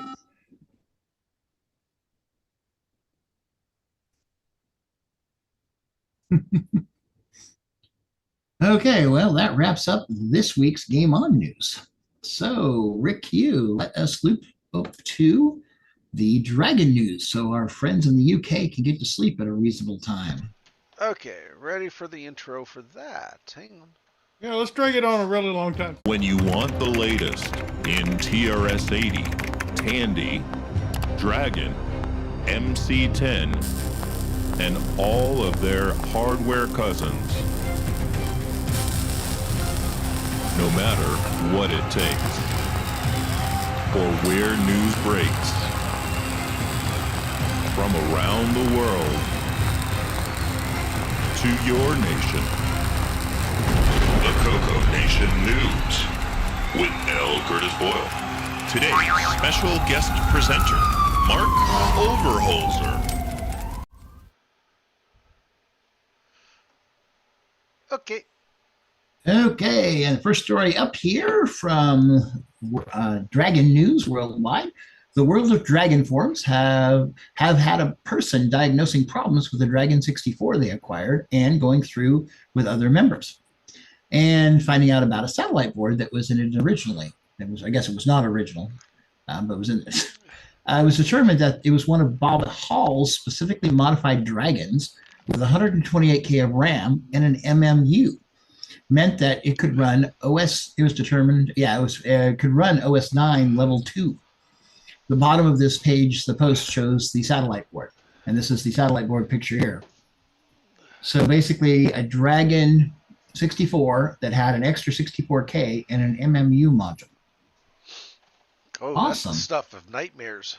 Look at the first picture. I like how he's tied them sockets down. Tie your sockets down. Tie your sockets down. Because it's just, there's no pins to solder it to, so you have to tie the socket down so you can tie bodge wires onto the pins of the socket. Not have them fall out. Yeah, they just fall out. Is it all, is it actually, flip to the first picture there. The front, the other side? Okay, so it's not even, okay, so it is wire wrap. Yeah, yeah, he's made an attempt at wire wrap as opposed to point to point. Well, and a couple of little point to point bodges. Yeah. You know, just whatever worked at the time. So, Rick, when you wire the sockets down like that, is there a certain amount of torque or twist you're supposed to put on those? Is there a standard? Till the wire breaks. Right. Till the wire wants to break. Right. But no more. Well, the problem is then the thing works until the first time you try to unplug a chip, and then you break some of the bodge wires on the bottom because the chip pulls out. All right, so I remember having to do this. That's just nasty. Oh well. In any case, you got to go. Someone got it going, obviously. Yeah. Wow. That's good reason for wire wrapping, Rick, instead of point-to-point soldering, is the wire wrap doesn't break. Oh, right. Just slides off. Well, it won't slide off unless you really screw up. Yeah. Doesn't break. But you No, still it have to doesn't tie break. the sockets down so you can. How you to know, tell that you wiggle. haven't? Yeah, how to tell you haven't done a lot of wire wrap without saying you haven't done a lot of wire wrap. Yeah. It's worth getting a wire wrap tool and some sockets and learning to do it, because I do it on these modern pin headers all the time. Not anymore. I can't do that much twisting. I would need the power wire wrap tool where you just go bzz, bzz, yeah. Because I can't, screwdrivers are starting to become a problem, that kind of thing. Anyway. Yeah, my hands are so large because of wire wrap when I was younger. Yeah. So for those who've never heard of this is the little wire wrap tool, and these are like $25. You can find them on Amazon, and then you get Anybody see Henry? AWG 30 gauge Kynar wire. 30 gauge wire, and that's all you need, and you can connect things. The last time I bought a wire wrap tool, it was $8. Oh, we'll go to Temu. You get the tool in a case of wire for $3. No, I got it from this local store. It's called Radio Shack. You may have heard of it. Radio Shack. That sounds familiar. Bunch of shysters. Used to be one around here somewhere. Yeah, well, it's been a while since I've bought a wire wrap tool. Actually, I picked up a ton of wire wrapping stuff from Radio Shack when they were going out of business. Yeah. Little cards. Yep. Yeah, I've I've got got 4 or gray 5 and blue. spools of that too. But you're talking about it sliding off. It doesn't slide off. If you want it off, you use the opposite end of the tool and you turn it the other way, and it screws into it and pulls it off. So there is a way to fix mistakes. Unwrap it. Yes. You have to work at it. I mean, you're not. It's not going to fall off. Okay, well, glad it got it up and working. Okay, next story, Rick. Looks like Tony Jewell had posted some photos from a previous Dragon meetup to show what the gathering would be like. By the way, this will be covered later, but the next Dragon meetup happens to be next weekend. So these are photos from previous ones to show what fun to be had. Look at that. There's the social drinking right there, the bottom middle. Right. That's by the time our show's on, this is where they're all at. So that's why we don't cross paths that much, because they're a couple of a few hours ahead of us. A few hours ahead, exactly. What was that, Sloopy? What show's this? Oh, this is the ones coming up here in Cambridge. The Dragon meetup in Cambridge. We'll cover it in the events shows coming up here. So just over a week. So there's last week's meetup, just to get you in the mood to show up. Hey, Rick, Kevin Holloway wanted to know if the battery-operated wire wrap tools work very well. I don't do enough to say that they don't. I'm sure if you really wrapped a lot of wire wrap, you'd be going this battery-powered piece of crap. I'm sure they have some very decent ones out there now.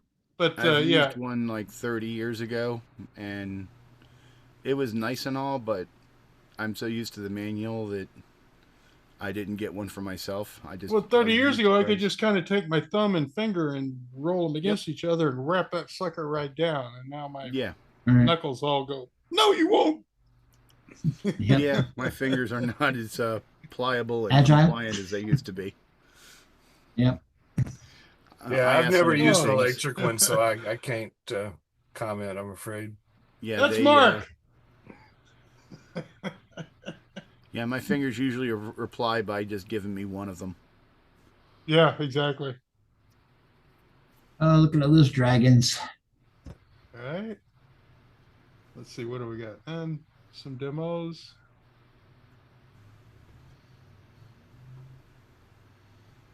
Okay, yeah. Not too much from last year, but enough.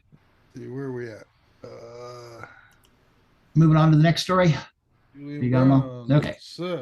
Julian Brown provides an update for us expanding on Kieran Anscombe's SAM X8 upgrade, now merging SAM and BDG functions. Added support for up to 2 megabytes of RAM with some MMU changes, extra colors, reprogrammable fonts, and more. Oh, this would be cool. This is going to work in the Tano.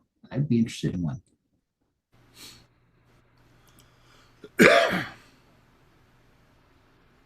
Then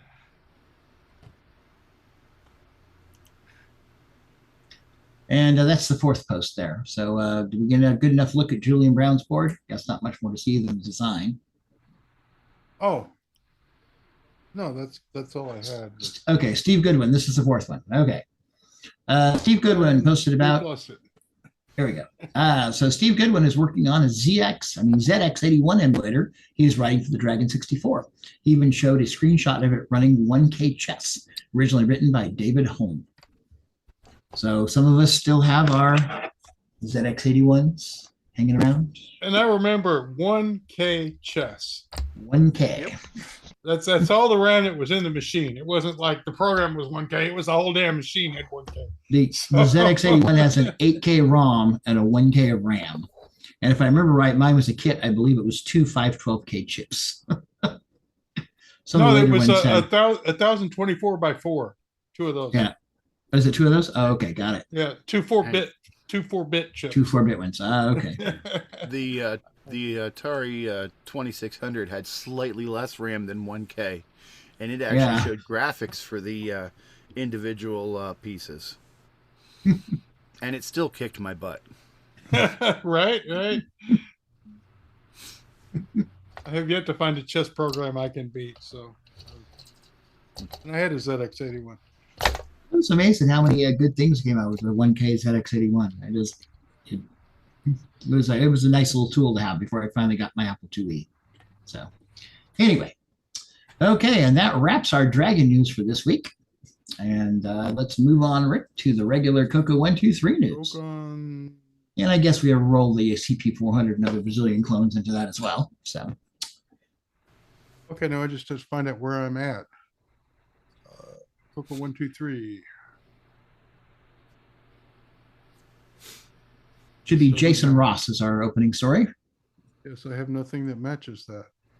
Uh-oh. Well, hang on. We'll get there. Quick, kill time. Please hold. Anybody know some technical jokes? Difficulties. Very good. Anybody know some good jokes? I believe this is him, but it doesn't match. Modern Democracy. Nope. Modern But Democracy. not for this show. Let's go into here. I'm just going to do a manual paste online and see where we end up. Here we go. Jason Ross is talking about using Claude Sonnet 4.6 AI. Yeah, this is it, actually. Hi there. Jason Ross here again. This is going to go on my field. So what has he done? You can really sort of put your finger on exactly how it works and exactly what information it's pulling. So really the bulk of what it is that you're going to be talking about is going to depend on the types of information that you pass into the conversation. So my custom instructions for this, I've got these actually now stored on my GitHub project that hope instructions. One of the things that I found, it was an unexpected development, is that going back in my experience in working with these models and getting them to write code or even to write of any sort of text. And this is, I'll come back to this in a second, but this is going to be one of the things that I update, because I did add some extra sources in there. Every time you update, you'll see that it syncs here. Oh no, I bet you this is going to break. Because this is a bug that I've noticed in the Claude interface. I'm going to have to go and delete this and re-add it. Is he doing retro programming with it? Of tokens. Yeah, he's supposed to be doing Nitrous 9. Yeah. Nitrous 9. Okay. For the first time. I couldn't read that, but now I can see it. There was a bug earlier though. I didn't, and maybe this has been fixed, but if you ever do see this, if you add something, especially if you get to the point where you run out of tokens, and you hit refresh here, I had it so that it would just sit there and spin and spin and spin. It would never stop. Is he running assembly language? This is an old Avalon Hill game with the model. So what I had to do was delete, remove all the files, and then go and re-add it with the GitHub, and then reselect all. And then some of these libraries are needed for different phases. So like I said, in the, if I scroll down here, you can see the game gets broken into, so on launch, There's very little that you need. There's the main menu or new game setup, load game. Each one of those what might need different modules. Then we initialize progress works. So here you can actually, you've got active sliders, so you can change your initial deposit. So 13,000 or bring it down to 7,000. You can choose the annual interest rate. Okay, he's getting off into the Claude weeds here. Doesn't automatically know when you've updated your GitHub.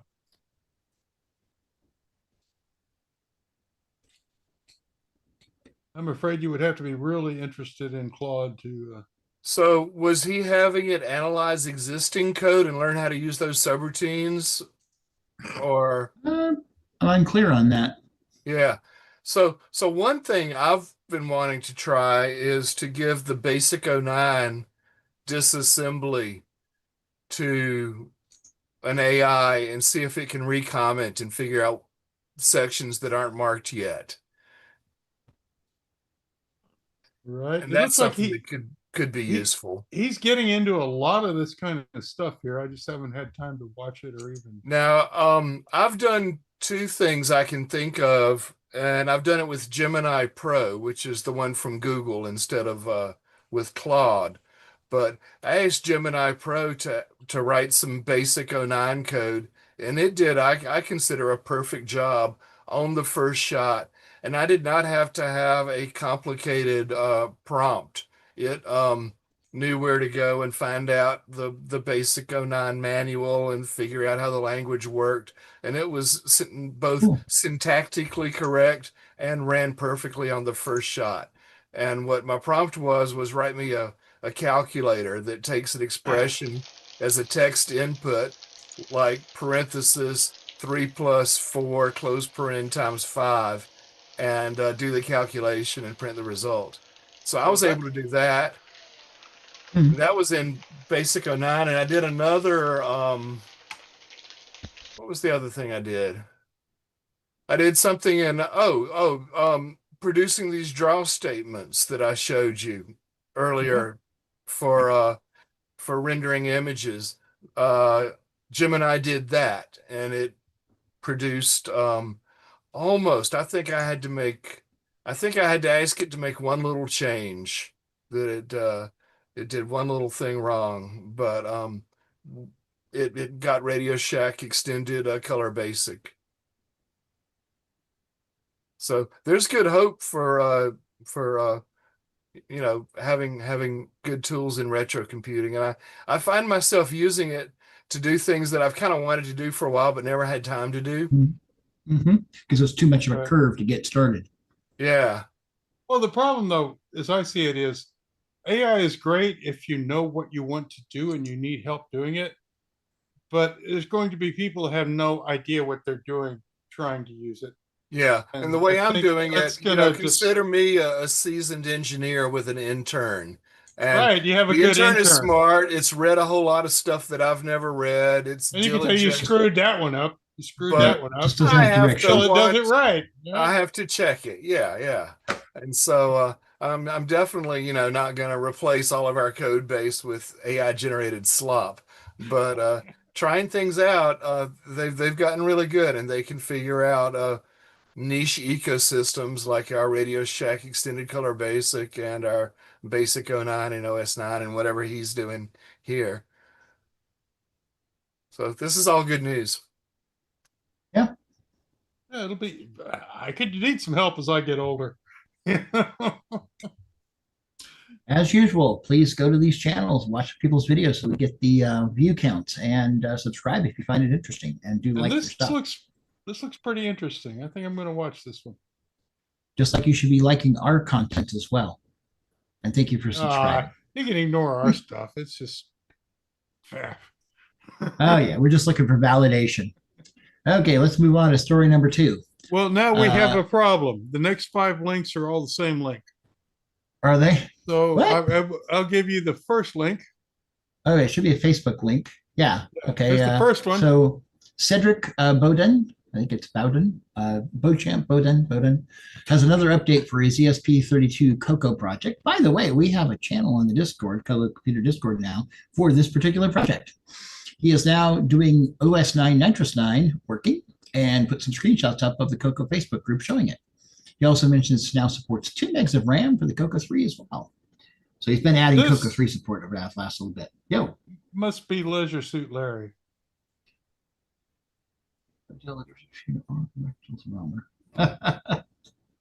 Yeah.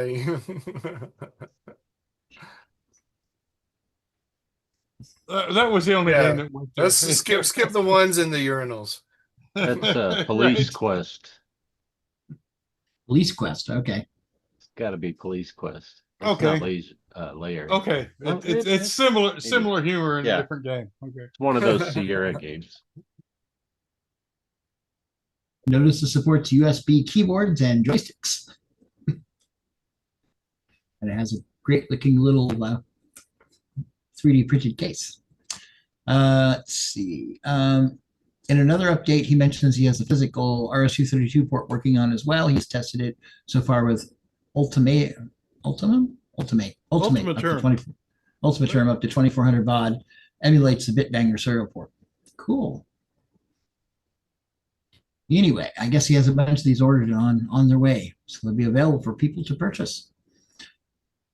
Moving along, Rick. Next one is Mike Horgan. It's another Facebook. Yes, they're all the same link until we get to the FFF archive. They are. Okay. Okay. I think Curtis has a copy paste error. Oh, really? Okay. Same. Okay. Oh, yep, I see. No, well, the Mike one is the same as, looks like it's the same. Yeah, they all end in 2641. Oh, one thing about Facebook links, the important part is not the least significant far right digits, it's the ones up the middle. So they do vary. Well, let's try it again then. I assume. Yeah, they're different. No, yeah, I have two, but Facebook, a lot of times the ending numbers don't change. The ending is meaningless. Okay. Well, it isn't meaningless, but it's that one. It's the most significant digits, not the least significant. So let's try the next one. Let's see where that takes us. Yep, there we go. Okay, we got to that one. Okay. Oh, by the way, I did just upload these to the Color Computer Archives, or not the Color Computer Archive. The Coco Discord, I just uploaded this to the news channel, so you can download this. Sorry about that. So Mike Horgan posted links to his webpage and GitHub showing some old C code that would convert cassette files into WAV files. So one could load them onto a real Coco with only the cassette cable. Anyway, Facebook post, as you see here, and there's also a link to his GitHub. GigaJunkie, github.io/Coco. Anyway, this could be handy for people who want to do converting stuff. Be able to just take the cassette files that are saved and turn them into WAV files so they can run them through their audio system. Okay. Moving right along.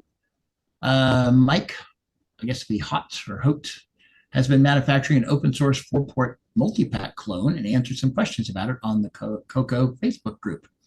The original post was someone asking about it.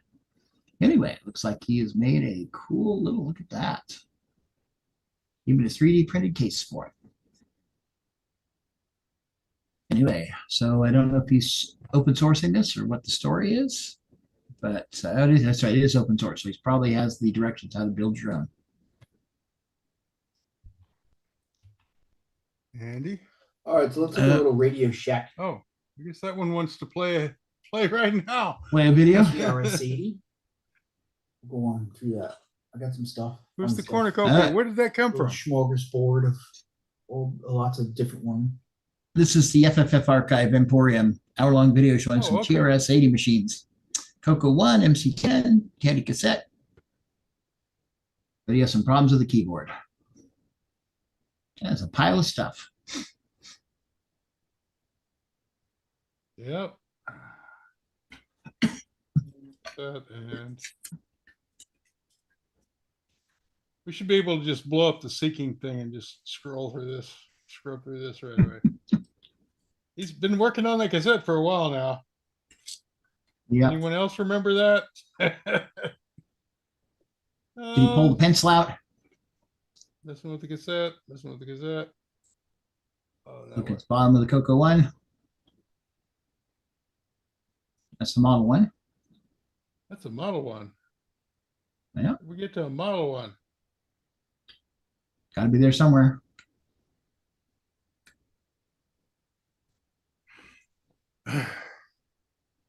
Okay, I missed it. That's okay. Oh, wait a minute. These look familiar. Oh. Yeah. Now what do we got? We've got a Coco. What are we doing to it? Is the character generator. Oh, keyboard. Or Oh, that's a fixable keyboard, though. I have a kit to fix that one. Because it comes apart with screws. If it comes apart with screws, we can fix it. If it doesn't, we can't. Keyboards are always the thing. A lot of space inside those color computer ones. Indeed. Okay, Rick. Them crunching sounds are bad. We're ready to move on, Rick? Yes, we are. Okay, next up is Coco Town. Returns with a new Game Revolution episodes, this time covering 3 steps in a 1980s game animation. You gonna play his intro that's always funny? And welcome to Game Revolutions, the series where we explore 1980s era techniques for writing arcade-style video games by writing our very own Moon Patrol clone for the Coco. In previous episodes, we got our lunar rover to animate, jump using real physics. I'm not a physicist, but I did take Intro to Physics that one time, and I can attest that if a lunar rover could jump on the moon, it would look exactly like that. Stack blasting to scroll the ground and mountains at different speeds. Shooting, hit detection, exploding aliens, exploding cars, hyper-realistic cosmological imagery. I'm not an astronomer, but I did watch someone look through a telescope that one time, and I can attest that that is exactly what the Earth looks like from the moon. Pinball-style scoring. Indeed. Poking holes in a big boss's rotating shield. And much, much more. If you'd like to catch up on previous episodes of Game Revolutions, there's a link to the playlist. Yep. Go to the link, folks. He has such good intros. Thank you, Coco Town. And then he has code to back it up. That's the other thing. I love his style, how he presents stuff. Just puts it out there. It's got that funny amount of balance. Wish we had more instructors like him. Right, It's enough to actually a keep bit it better than interesting, the but first not attempts years ago. too Nothing stupid. crashed. Exactly. But it grew all the way out to the ends. I found a couple bugs, but I think the big one is right here. I was using A to count how many of the full bytes of the array I needed to draw, but I trashed A over here when I was adjusting the countdown. So I We was all doing did a that. quickie save and restore around that. So that when I go down here to change the length of the array, my A will be intact for when I store the full and remainder bytes back into memory. That would be bad. Gosh. Suddenly overwriting stuff. Hardly better. Or underwriting. Oh, this one is so stupid and embarrassing. I had code to skip over the drawing loop if there was nothing to draw, but there's nothing to draw when A is 0, not non-zero. So There we welcome to go. debugging, boys and girls. Yes, it's starting. always the too stupid far to crap. the right. I don't. That's a simple tweak. The hard I stuff was is just kind of good. guessing it. It's the stupid constant, so crap I'll that fix shoots that. you in the foot. But here we're going pixel by pixel, I think, and look Earth here, but causing the alternate Earth to be superimposed on it and falling down to the ground. Right now, the code to draw this only happens once per buffer. On startup, we draw all the static regions of the screen, like this yellow stripe and the blue sky, this green area, most of the ground that doesn't change, racing the Earth with a rectangle of garbage. And he's still And fixing that's it. fine. I will expect that. I will see that. I just want to see. Okay, Rick, let's move on to the last story And for if it this leaves segment. a trail of garbage Oh behind it, man, no we big gotta deal. stop. Hey, we want people to go watch this video. Draws the Earth at its new Oh, location. you're right. Once And our final story for this segment is Thomas Cherryholmes pointed his State of the Union about the FujiNet, speech updates about FujiNet, and all it's available on the VCF's SoCal YouTube page. So VCF SoCal just happened, was about a month ago, was it the end of February? That sound about right? Something like that. 3-4 weeks ago? Okay. Anyway, so it looks like middle to late February. Right to late February. So yeah. So it looks like they have their videos up, including this one on FujiNet.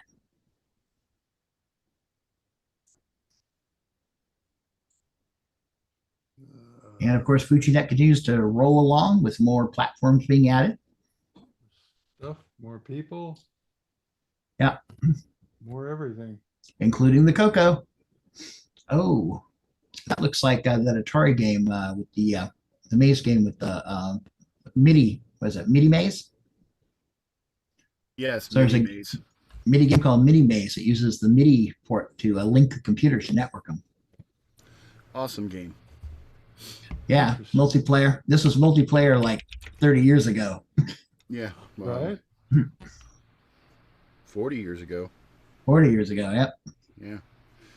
And it was originally on the ST and then later on the 8-bit. That'd be a cool 8-bit game. As I recall, it's like a Pac-Man game where you float around and shoot at the other players. So it's like 3D Pac-Man? Yeah, like 3D Pac-Man. First person Pac-Man shooter. Yep. Nice. And multiplayer.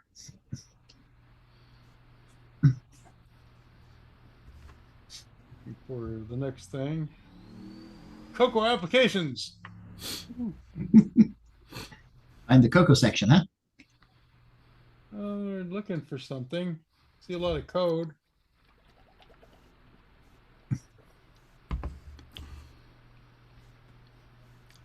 Nothing visual. Just a lot of talk. Well, anyway, we should go watch through it and get caught up. Yeah, you got to go watch it because you need information. We ain't going to give you that here. We're just teasing it.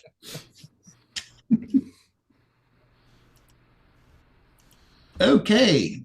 And it's looking like we have 2 MC10 stories this week. And what did I do with them? Oh, show screenshot from Coco Discord. That's right. Okay, well. Captain Kirchhoff.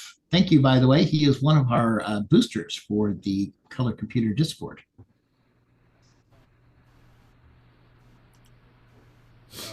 I can't get Discord up online right now. It's going to be okay. My entire world on. Okay, well, this is a good time to put in a plug for joining the Color Computer Discord. I will post some information here. Please go to the link. You can use Discord in your web browser, or you can do it in the dedicated app. Click on read the welcome channel and then read the code of conduct channel and answer the questions. We want to hear your name. You can lie to us if you want, because we're not going to never know. But tell us your name, at least your first name. Tell us about your interest in computing, color computing, otherwise, how you got there. And what's the third thing? I don't remember. It's something if you're into computers, you'll know the answer to. We will let you on to the Color Computer Discord, and then you can jump down to the channel that he has the stuff in, which I believe is in the MC10 stuff. Yeah, 6803's internal timer and stuff. Okay. Anyway, we have a channel dedicated to the MC10 and the AWASS, which you'll find out all about this stuff. Okay, and then the last one is Jim Gary, who has ported another game, believe it or not, from Hot Cocoa, January 85, called Home Spread. It was originally by Adrian Rose. Is a simple spreadsheet program with cassette load and store features. Go check that out. You're doing all your home calculations.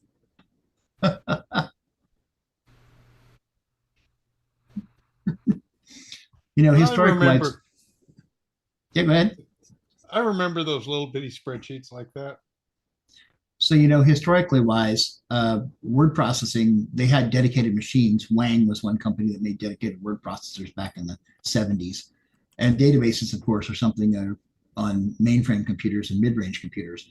But spreadsheets are truly the introduction from the microcomputer. If you go back and look at the story of VisiCalc, Dan Bricklin and Dan's name, I can't remember off the top of my head.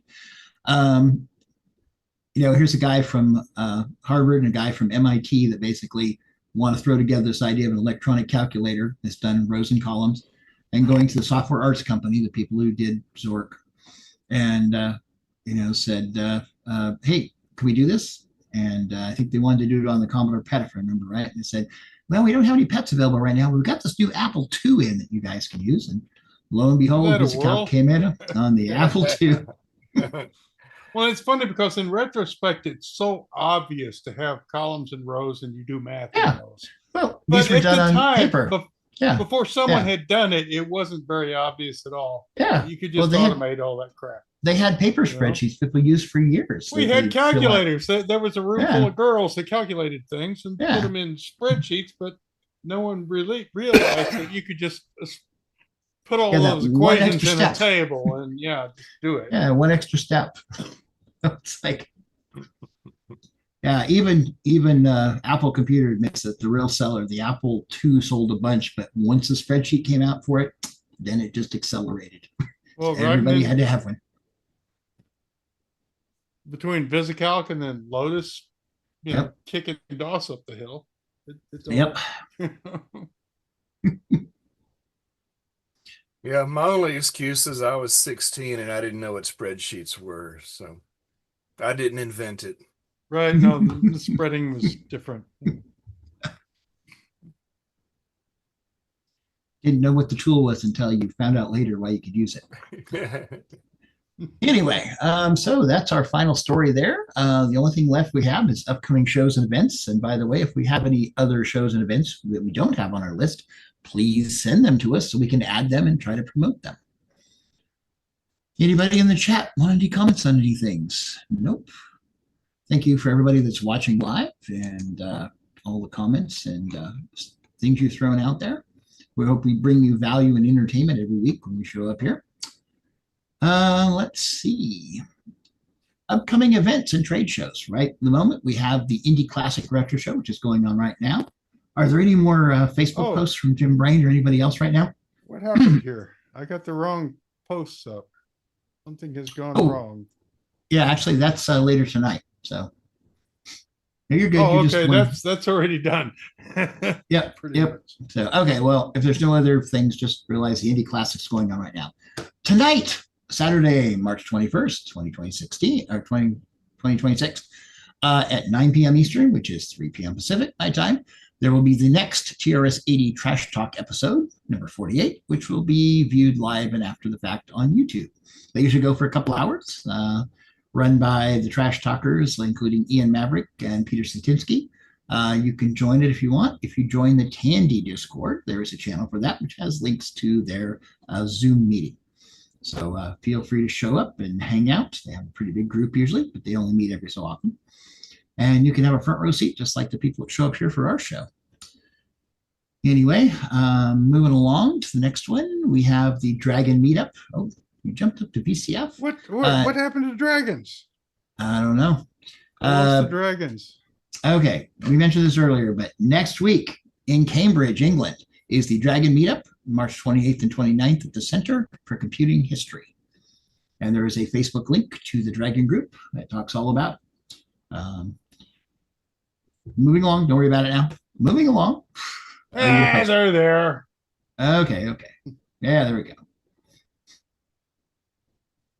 We did talk about this earlier, so briefly. Yeah, we did. So that's how it ended up being duplicated. Oh, we're sorry. Okay, click back on the BCF East tab. So coming up April 17th and 19th at the Info Age Science and History Museum in Wall, New Jersey, Peter Satinsky is going to be one of the podcasters roundtable panel for the TRS-80 Trash Talk show. That does cover Coco, in addition to other TRS-80s and Tandy machines. Sloopy Malibu, you still awake? Sloopy has been known to attend VCF East and might have some comments about it. Something more enlightening than there's an awful lot of Apple II stuff. Yes, I am awake. I'm just standing Excellent. over there. Tell us about VCF East this coming up. What about it? Well, what do you know about in it? A few short weeks, and you should be there. Everyone should be there. I wish. When I get rich and famous, I'm going to hit all of these every year. Yeah. That would be fun. Hit all the VCFs in a year. I'll just wait. I'll just wait until I'm rich. I don't care if I'm famous. That's true. Yeah, no, Rich would be good. I don't really need to be famous. Yeah, I'm not too keen on being famous because then that comes with a lot of responsibility and. That's true. People want to talk to you and stuff. Yep. Yeah, and don't walk around VCF East with a badge that says VIP. Yeah, you already are famous. I was going to say that. Well, no, they when they were giving me a badge, they couldn't find one that says exhibitor, and I said, "Oh, but I want an exhibitor badge because I like to be an exhibitionist." Hmm. Oh, yeah, VIP badge. Yeah. And So then they when gave asked me a- you to. They gave me a VIP instead. And as I'm walking around, people are looking at me like and seeing my badge says VIP on it, and they're like, "Who are he?" you? Because usually it's like the people that are doing like the Presentations. talks, the YouTubers and things like that have. Can you VIP. fix my life, please? Yeah. Well, technically, Sloopy, you're a YouTuber. No, not under your own name, but you are. Yes. Well, I used to be a Ustreamer. Years and years ago. So is there anything? Yeah. Actually, it's a great show. It's in multiple buildings. It's so large. And this is the old barracks, right? Yes. Yeah, Fort Monmouth, I think. Yeah, it is. It is Commodore and Apple centric because there's a lot of Commodore and Apple people there, but it is also other systems are prevalent too. It's starting to get a bigger PC showing, like the other VCFs, like IBM's. Yes. Era. Yeah, x86 based systems of the older vintage, which I'm not into myself. But yeah, it's a great show. I will be there. I will be going with Wingnut, we all know and love. Yay! Which, speaking of which, I got some bad news for Wingnut. So, I Wingnut, feel we bad have for to you talk both. about something. If you're watching, He's here somewhere. Huh? He's here somewhere. He's just Yeah. muted. So anything notable? Like a year or two ago, they did like FujiNet stuff, and they had a Yeah. Coco presentation. Well, they have a room for that's for training and teaching. And last year was FujiNet on the Coco, and then the year before it was Atari Okay. 8-bits programming, if I remember correctly, and then before that it was Apple IIs. I don't remember what they were doing on the Apple IIs, but it was Apple IIs, and I'm not sure what they're doing this year. If you click the link for it, it should tell you. Yeah, is there like presentations? By the way, Exile said, "Bad news, Wingnut. Sloopy wants to drive to the show again. Is your medical insurance paid up?" Oh, he already knows that I'm driving. Oh yeah, we're good there. How about the life insurance? Hey, I'm driving a Tahoe, so you don't have to worry about surviving in the truck. They other people around me that have to worry about it. You know, I don't think Sloopy's driving's too bad. I've seen him drive in Chicago. Who else have you ridden with? I've ridden with a bunch of different people. I've driven with you. I've driven with Marco. I've driven with Fabian. I've driven with Andreas. Did we go down to Micro Center one time? Yeah. You've ridden with me several times.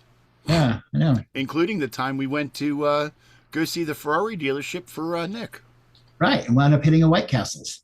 Yeah. So never again. Yeah, but that was VCF Midwest, not East.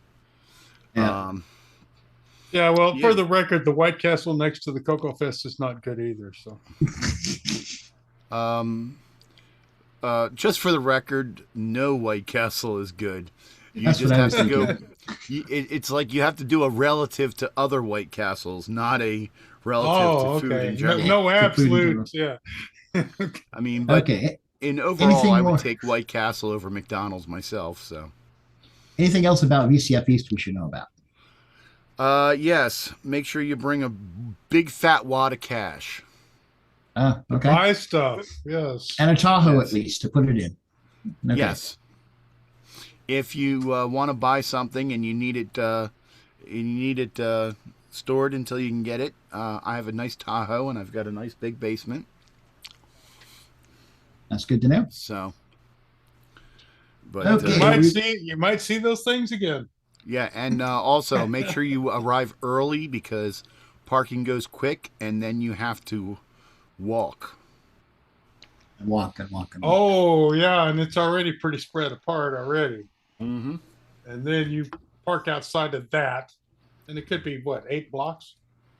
Mm-hmm. So, as your attorney, I advise you to fill your trunk with cocaine and head to VCF East. Yeah. Yeah, the extended parking is like a quarter mile away. Wow. Yeah, and that's too much work for me. Okay. Well, they make scooters and little trailers. Yes, but would you really want to ride a scooter on a public street in New Jersey with no shoulders? You just Drive put one of those facing little orange traffic. signs behind you. Yeah, Wear an orange vest. Yeah, and carry a Molotov cocktail in one hand. Your high-vis jacket and a Molotov cocktail. You'll be good to go. Back off. So, but Okay, yes, Rick. I highly Okay. recommend VCF East. And then the week And- after that, The big win for us, CoCoFEST 2026, down to 33 days, I see.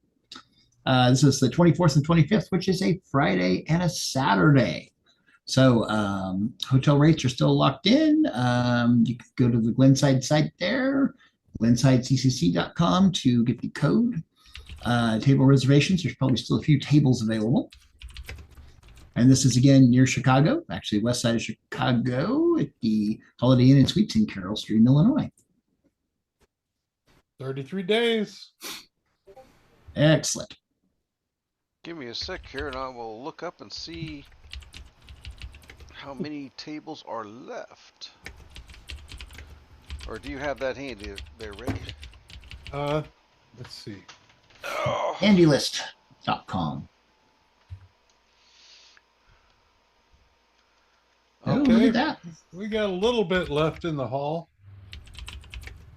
And we've got, looks like 7, 8, 9 in the main room. There's no, 10, 11. The hall tables, people are still picking where they want to be in relation to the doors here.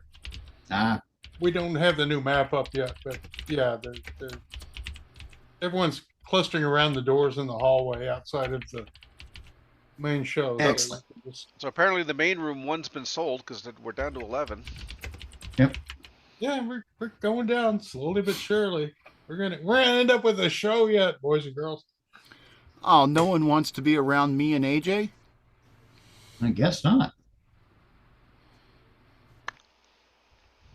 I don't have my other map handy, but yeah, you're being discriminated against, I'm sure.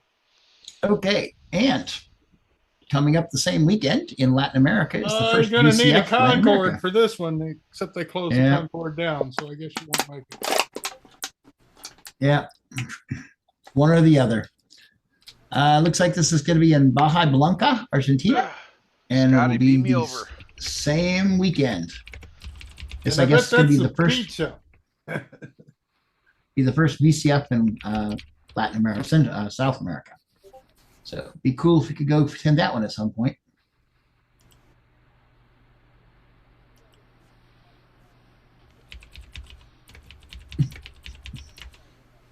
Yeah, they Well, are VCF. definitely prepared.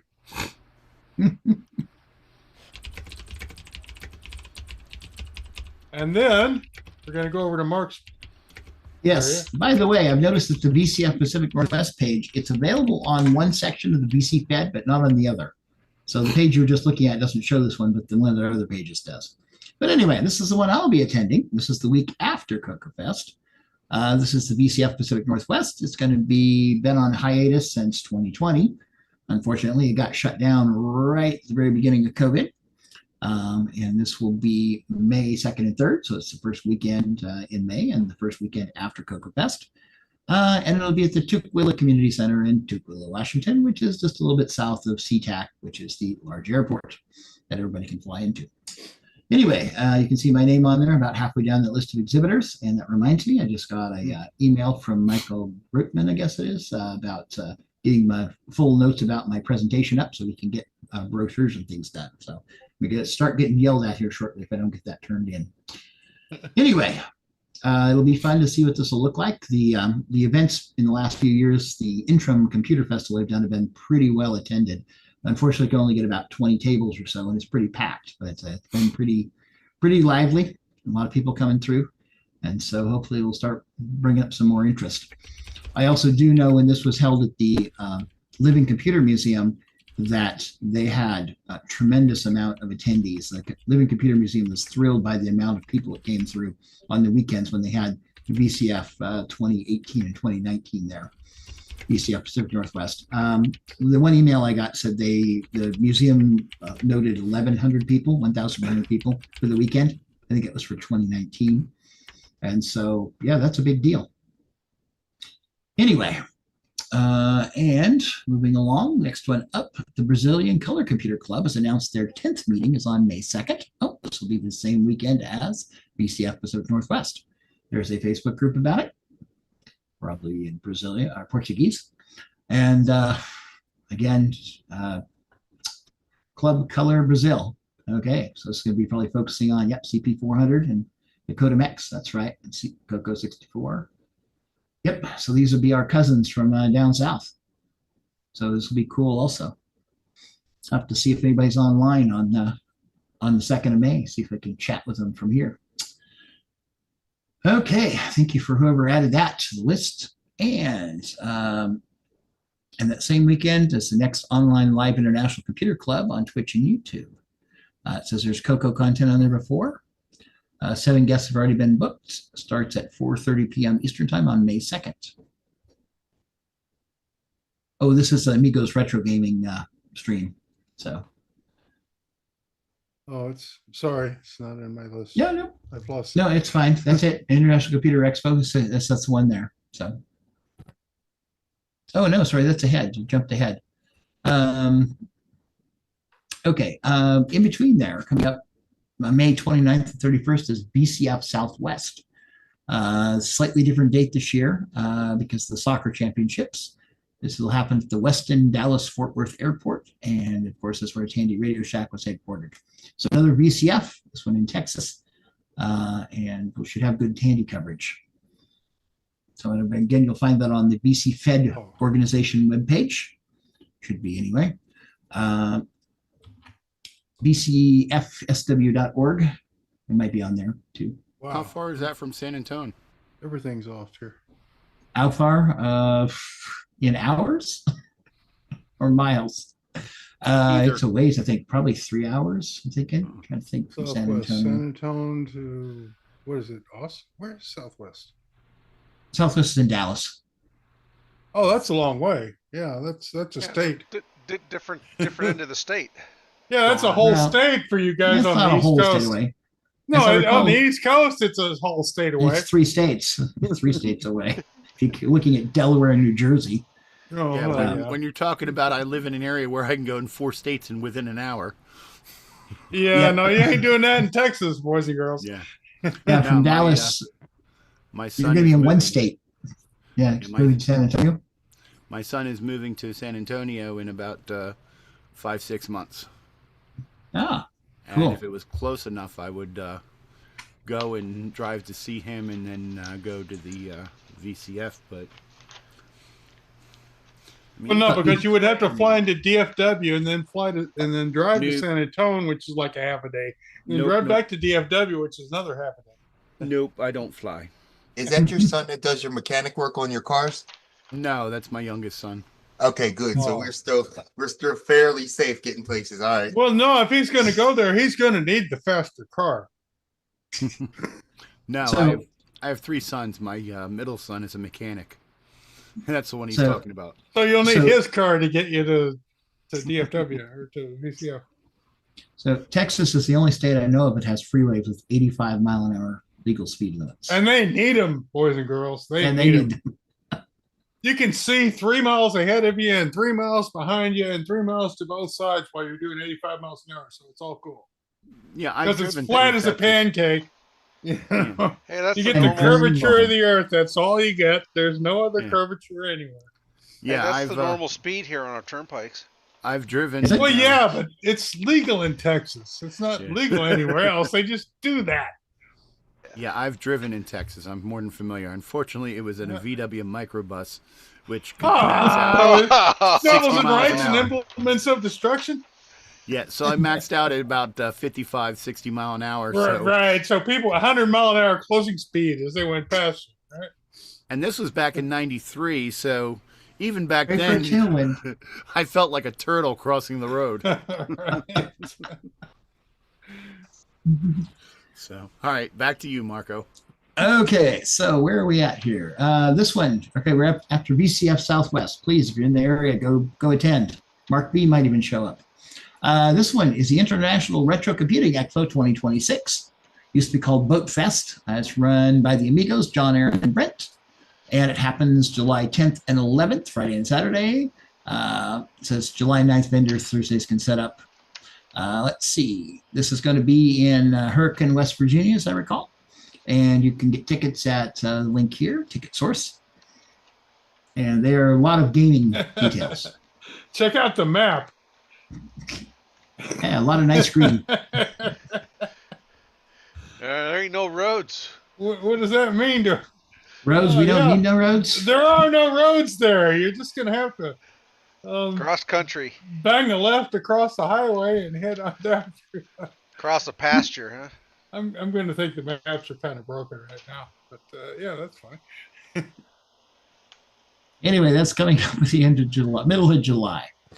Up next is the other big one in the Chicago area, which is the Vintage Computer Festival Midwest. This is probably going to be the biggest one ever since they keep growing every year. And it's going to be September 12th and 13th at the Schaumburg Convention Center in Schaumburg, Illinois. And for those of us Motorola folks, realize that Schaumburg is also the headquarters of Motorola once upon a time. And talk about needing an electric scooter just to get around the hotel. You need an electric scooter. Just to get into the hotel, because I've heard it's blocks. Well, yeah, just going around inside of it, the dang thing's got to be 2 blocks by 3 blocks big, the building. And you've got to get around there. Walking on my old hips, give me a scooter, boys and girls. Yep. Anyway, this should be a really cool show. Again, there's a lot of people in the Chicago area that you'll meet. Jason Timmons, who runs it, is also been the auctioneer for CoCoFEST the last few years, and they're good friends with the Glenside Club. So again, show up if you can.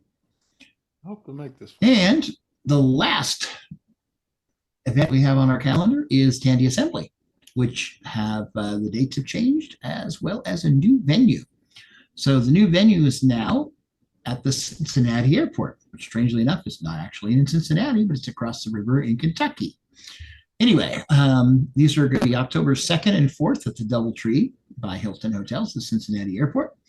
And what else can I say about this? This is the other big Tandy event, but they focus on more than just color computers.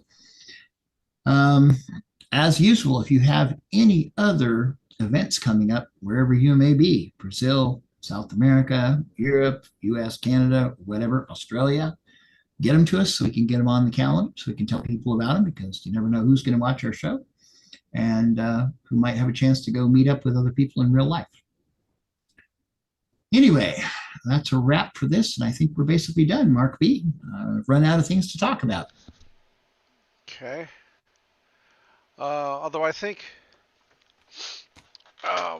you know, tax time's coming up. I found my forms finally. Yes, but they're not filled out yet. 1995? Is that what that said? Yep. You hope. You I hope. found my forms. The old paper versions. And it's I a remember complete those days. packet. Yeah, it's got the tear outs and everything. Yep, it had the tear outs. I'm curious, under taxable income, the sections beginning under taxable income, does it include illegal embezzled or any other illegal income? They used to have that in there. Oh yeah, so you wouldn't get the tax man chasing you for your illegal income. You could report it, and then it wasn't a tax issue. Of course, you get busted for making the money, but it wouldn't be a tax I've always wondered if they would turn you in. Of course. I always thought that was funny, is they want to know about any embezzled or other illegal income. It's like, we don't care where you got it, we just want our cut. Yep, line 21, other income. List type and amount. See page 18. Okay, page 18. So what's it say, page 18? Tax embezzle, yeah. Page 18, other income. That's a type of income. For more details, see miscellaneous taxable income in publication 525. Yeah, it used to be they listed in there. Yeah, what's considered taxable income. Right, right. Because people have gotten away with things other than not reporting their taxes, so theoretically, you could report your taxes and not get busted, except, of course, then that all got shuffled off to a different department. Oh well. Well, let's see. You have to list gambling winnings. I guess that was before the 1099 Gs. Right. Okay. Let's see. It's next page. See reimbursements. I'm sure you don't get a 1099. I'm sure you don't get a 1099 for any illegal or embezzled income. Yeah, let's see. I don't know. Nowadays, you might. Yeah, it doesn't say anything about illegal income. Okay, they used to say that. I'm sure that's in publication 525. Might be. So. Okay, so anything else? I don't think we all have any extra income to report from this show. So. Not us. No, that's Grant's problem to figure out. Let's see. I got to turn this off. I don't know. I don't think we're about done for today, huh? We are. All that speed run in CoCoNation. Well, that's not too bad. It's been 2.5 hours. It's cooling off out there. It's down to 101. Bragger. All our Patreon money goes to the overhead, like the Zoom, paying the Zoom bill and Zoom and Restream. Yep. That's most. I think that's pretty much it. Yeah. Well, I think the YouTube account. Yeah, the YouTube account. So we don't have to listen to all those ads. Yep. So, all right. In that case, let me come over here and find my button that says. This concludes another episode of the CoCoNation, the world's leading live interactive talk show featuring the Technicolor computer. For all things the CoCoNation, visit us on the web at thecoconation.com. We'd love to hear from you. Send feedback, suggestions, even segments via email to show@thecoconation.com. The CoCoNation show would not exist without the community and its cast and crew. The CoCoNation theme song, copyright 2022, D. Bruce Moore. Mixed, mastered, and produced by D. Bruce Moore. The CoCoNation is over. Join us on the Coco Discord server. Coco forever. You know, earlier in the chat, Kevin Holloway had asked if Curtis has used wire wrap. The only thing that pops into my mind is him getting wire wrap around a finger. Oh no, he's getting his hair wrapped up in the wire wrap tool. Oh yeah, the tool. And he doesn't know how to twist it the other way around. Right, so he's stuck now.